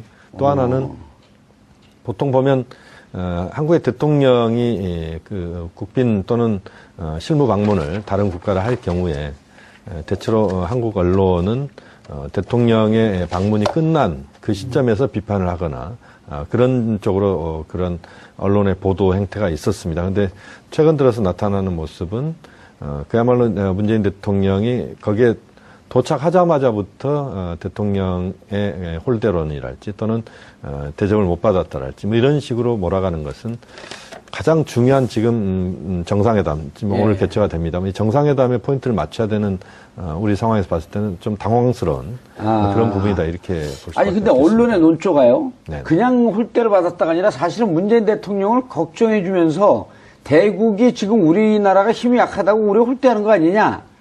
걱정하는 척하면서 이렇게 지금 홀대로 쓰고 있거든요. 그렇지만 이제 그 본질적으로 내용을 보면은 이제 대통령 홀대 받았다. 그러니까 이제 대통령에 대해서 상당히 좀 직접적인 비난이랄지 이런 건 아닌 것 같지만 그러나 대통령을 또 우회적으로 대통령의 행보에 대해서 좀 비판하는 이런 이미지로 좀 보이는 부분도 분명히 있는 것 같습니다. 예. 제가 그래서 말씀드린 것처럼 아니 일정은 미리 사전에 실무적으로 다 조율을 하잖아요. 한 정상회담입니다. 예. 그것이 없이 어떻게 바뀌겠습니까? 그러니까 저는 말씀드린 것처럼 기본적인 팩트만 조금 더 알아보고 확인하면 이런 식의 그 황당한 안타까운 국익을 저해하는 교수님 말씀이 맞거든요. 예. 대통령의 운신도 힘들게 만드는 아니면 중국으로 하여금 잘해보려고 하는데 이게 뭐야 도대체. 자기들이 원해서 이렇게 해주는데 이게 뭐예요? 우리한테 좋을 것도 하나도 없는 그런 보도. 예. 국익을 위해서 나가 계신 분한테 여야 당락 차원에서 이렇게 한다라는 것은 저는 대단히 문제가 많다고 생각되거든요. 아니 일테면 그러나 리커창이 점심을 먹기로 사전 약속되지 않았나요? 그거는 확인되지 않았습니다. 근데 중국 같은 경우는요, 제가 중국에 있으면서 몇몇 대통령, 다른 나라의 대통령이 올 때도 여러 가지 이유로 몇 시간 전까지 컨펌을 안 해주는 사람도 있더라고요. 이 건 같은 경우는 저도 한번 물어봤는데 그거는 컨펌을 안 해주더라고요. 교수님 어떻게 보세요? 리커창 점심 약속이 캔슬되고 팀미팅으로 바뀐 거. 아마 그건 이제 아마 특별한 사정을 우리가 어떤 내용이었는지 확인을 할 필요는 있을 것 같은데요. 예. 대체로 이제 국빈 방문은 중국으로서도 1년에 몇 번밖에 그 국빈을 받지 않습니다. 그래요? 우리도 마찬가지죠. 우리도 1년에 한 4-5번 정도나 국빈으로 초청할 겁니다. 맞아요. 미국도 한 4번인가 이렇게밖에 딱 그렇습니다. 정해져 있더라고요. 한국도 마찬가지고요. 네. 국빈 방문은 두 가지 측면이 있습니다. 실무 방문이 오히려 많은 이야기를 양 정상이 할 수 그렇죠. 있는 것이고. 오피셜 비짓. 그렇습니다. 실무 방문. 그렇습니다. 네, 이건 스텝 비짓 아니에요. 그렇습니다. 이번에. 국빈 방문은 어떻게 보면 그 양국의 어떤 우위 이런 것들을 확인하면서 또 양 정상이 상호간의 그 입장을 좁히는 예. 이런 차원에서의 또 의미가 있는 그런 방문이기 때문에 국빈 방문의 이 과정에서 보여주는 여러 가지 모습들 물론 이제 중국이 미국 트럼프 대통령이 온 것만큼 한국 대통령을 대접한다. 이것은 현실적으로 뭐 그것을 우리가 중국이 그렇게 안 해주니까 문제가 있다. 이렇게 이야기하기는 좀 어려운 부분이 있는 것 같고요. 다만 이제 현실적으로 차이가 있다 이런 얘기죠. 그렇죠. 실제 뭐 그런 과정들은 뭐 그동안 중국의 예, 외교 차이가 행태를 있을 보면 수밖에 없고. 있었다고 봐야 되는데 예. 다만 이제 국빈 방문으로서 한국 대통령에 대해서 중국 당국이 아주 특별한 어떤 결례를 범하는 또는 뭔가 어떤 뭐 예를 들어서 정상회담을 오늘 하기로 했는데 뭐 내일로 미룬달지 그런 건 아니잖아요, 이번에. 그런 건 아닙니다.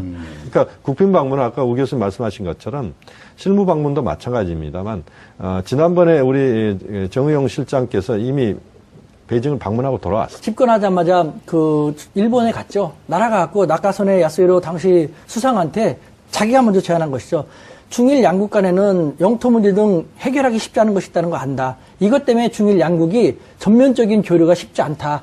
하지만 지금 해결하기 쉽지 않은 것은 지금 해결하지 않는 것도 해결 방법의 일환이다. 라는 우리 중일 양국은 현명한 사람들이 100년 후에도 나타날 수 있을 것이다. 그 사람들한테 맡기고 우리는 이 문제는 연기하고 전면적으로 중일 양국 관계를 개선하도록 하자. 라는 식으로 함으로써 교류의 물꼬를 텄습니다. 그러니까 센카쿠 열도 문제는 분쟁이 있으면 있는 대로 이것을 해결하려고 하지 말고 밀어두자. 예. 밀어두고 지금 해결할 수 없는 것은 해결하지 않고 놔두는 것도 하나의 해결 방법이다라는 것이죠. 그래서 이 물꼬를 튼 다음에 대신 불씨는 남아둔 것이죠. 그 이후로 가끔 가다가 중일 양국 간에 우리 땅이야 이렇게 대립은 하지만 큰일 없지 않습니까? 네. 또 하나의 예가요. 이것이 중국이 풀어나가는 방식인데 중국과 대만의 예에서도 볼 수가 있어요. 1949년 대만의 국민당 정부가 대만으로 도망간 예. 다음에 계속 사이가 안 좋았지 않습니까? 예. 근데 이제 너무 40년 동안 사이가 안 좋다가 1992년에 양측이 홍콩에서 만나갖고 구이 공식이라는 합의를 합니다. 1992년의 구이하고 공통인식, 일주일하고 공식, 공통인식 했는데 뭐냐? 가장 문제가 되는 것이 하나의 중국, 우리는 하나의 중국이다라는 것이거든요. 근데 좋다, 우리는 하나의 중국이라는 공통인식을 합의를 하자. 단, 하나의 중국이 여기서 중국 대륙을 말하는지 대만을 말하는 것이는 각자 알아서 해석하고 각자의 명칭도 각자 쓰도록 하자.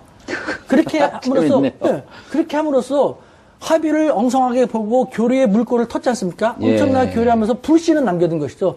그 이후로 중국 하면은 대만이야, 중국 대륙이야, 이런 식으로 오고 있지 않습니까? 이것이 중국이 어떤 난제에 봉착하게 되면 푸는 하나의 지혜로운 방법이거든요. 해결할 수 없는 것은 해결하지 않고 놔두는 것도 또 하나의 해결 방식이다. 그러니까 구동존입니다. 그러니까 중국인들이 많이 쓰는 말인데 구동? 존이. 그러니까 대체로 우리가 우리 대통령께서 그 말을 막 요즘에 좀 쓰는 뭐예요? 거예요. 이게 구동존이가? 일단은 어려운 것들은 네. 뒤로 미루고 쉬운 것부터 먼저 맞춰 협의해서 나가자. 네. 정리해 구동존이? 존이. 무슨 뜻이에요? 구름. 구할 구자. 구할 구자. 동일 구하고 같은 동자. 존재 놔둔다. 같은 것은 구하고 다른 것은 다른 그냥 것은 놔두자. 존재하게 하자. 이거 사드의 해결 방식이네요. 그렇죠. 그러니까 결국은 우리나라도 중국과 일본, 중국과 대만처럼 그 사드 문제라든가 이 삼불 원칙이 구동전이와 같은 교수님 표현대로는 그런 식으로 가게끔 되는 것이 하나 생긴 왜 거예요. 이렇게 기사 쓰는 언론들이 하나도 없냐고요. 근데. 그것이 우리나라 일부 언론의 문제예요. 있었는데 이게 이제 부각이 안 된 건데 지금 우리 우 교수님 잘 말씀하셨는데 사드 문제는 이렇게 가야 됩니다. 어렵고 힘든 문제는 일단은 놔두고 쉽고 동의할 수 있는 것, 합의할 수 있는 것부터 하고 그러면서 미래를 지향하면서 가고 그다음에 이 어려운 것은 조금은 성숙한 상황들이 될 때 그때 까면 된다. 그러니까 일단은 우리가 봉합이란 말을 썼지 않습니까? 예. 10월 31일 날. 중국도 그게 동의했던 것은 이제 구동존입니다. 그러니까 일단은 봉합해놓고 이게 문제가 없는 게 아니고 문제는 있는데 이 문제는 지금 당장 계속 이야기를 하면 복잡하니까 이건 뒤로 미루자. 이번에 공동성명이나 공동선언이 안 나오는 것은 중국은 어차피 이야기를 안 할 수가 없습니다. 사드 문제를. 우리는 사드 문제에 대해서 봉합을 한 걸로 우리는 정리 안 할 수가 없습니다. 이미 정리를 했으니까. 그러니까 서로 입장이 다른 것이죠. 그러면 이걸 내놓고 공동성명에서 그럼 이걸 두 가지를 다 이야기를 하자 그러면 이것은 상호 간에 굉장한 갈등을 유발시키거나 또 갈등으로 그거 그쳐지는 누리식이죠. 갈등이 있는 대로 다 노출시키고 이거 해결할 거야 안 할 거야? 지금 당장 해결할 거야? 안 하면 너네하고 지금 얘기 안 해. 근데 해결이 안 해결이 안 되잖아요. 되잖아요. 해결 안 되니까 구동전이 그러니까요. 존이 예, 해결이 안 되고 앞으로 가야 될 길은 너무나 멀지 않습니까? 예. 한중이 해결해야 될 게 뭐 사드 문제는 일단 우리가 좀 이렇게 봉합해놓고 북핵 문제 어떻게 할 건지 경제협력 한중 지금 경제 문제 어떻게 그렇죠. 할 건지 그다음에 그러니까 거기서 네. 10월 31일 봉합한다 그러면서 단체 관광을 일부 푼 것은 그렇죠. 구동이네요. 구동. 중국식이에요, 같은 그것이. 것은 조금씩 상대방의 반응을 보면 미국 같은 경우는 마음에 안 들면은 이라크라든가 아프가니스탄 폭탄처럼 팍 하지 않습니까? 중국은 그런 것이 없어요. 조금씩 가랑비에 옷 젖듯이 조금씩 조치 취한 다음에 바라보고 또 조절하고. 재밌네. 그러면서 이제 그 시 주석이 자주 쓰는 말이 이제 동주공제란 말이 또 있습니다. 동주공제. 공제. 한 배를 타고 함께 물을 건넌다. 제는 무슨 제자예요? 제자가 삼수변에 있는 건널제자. 건널제자. 네. 어이예요, 아이예요? 어이.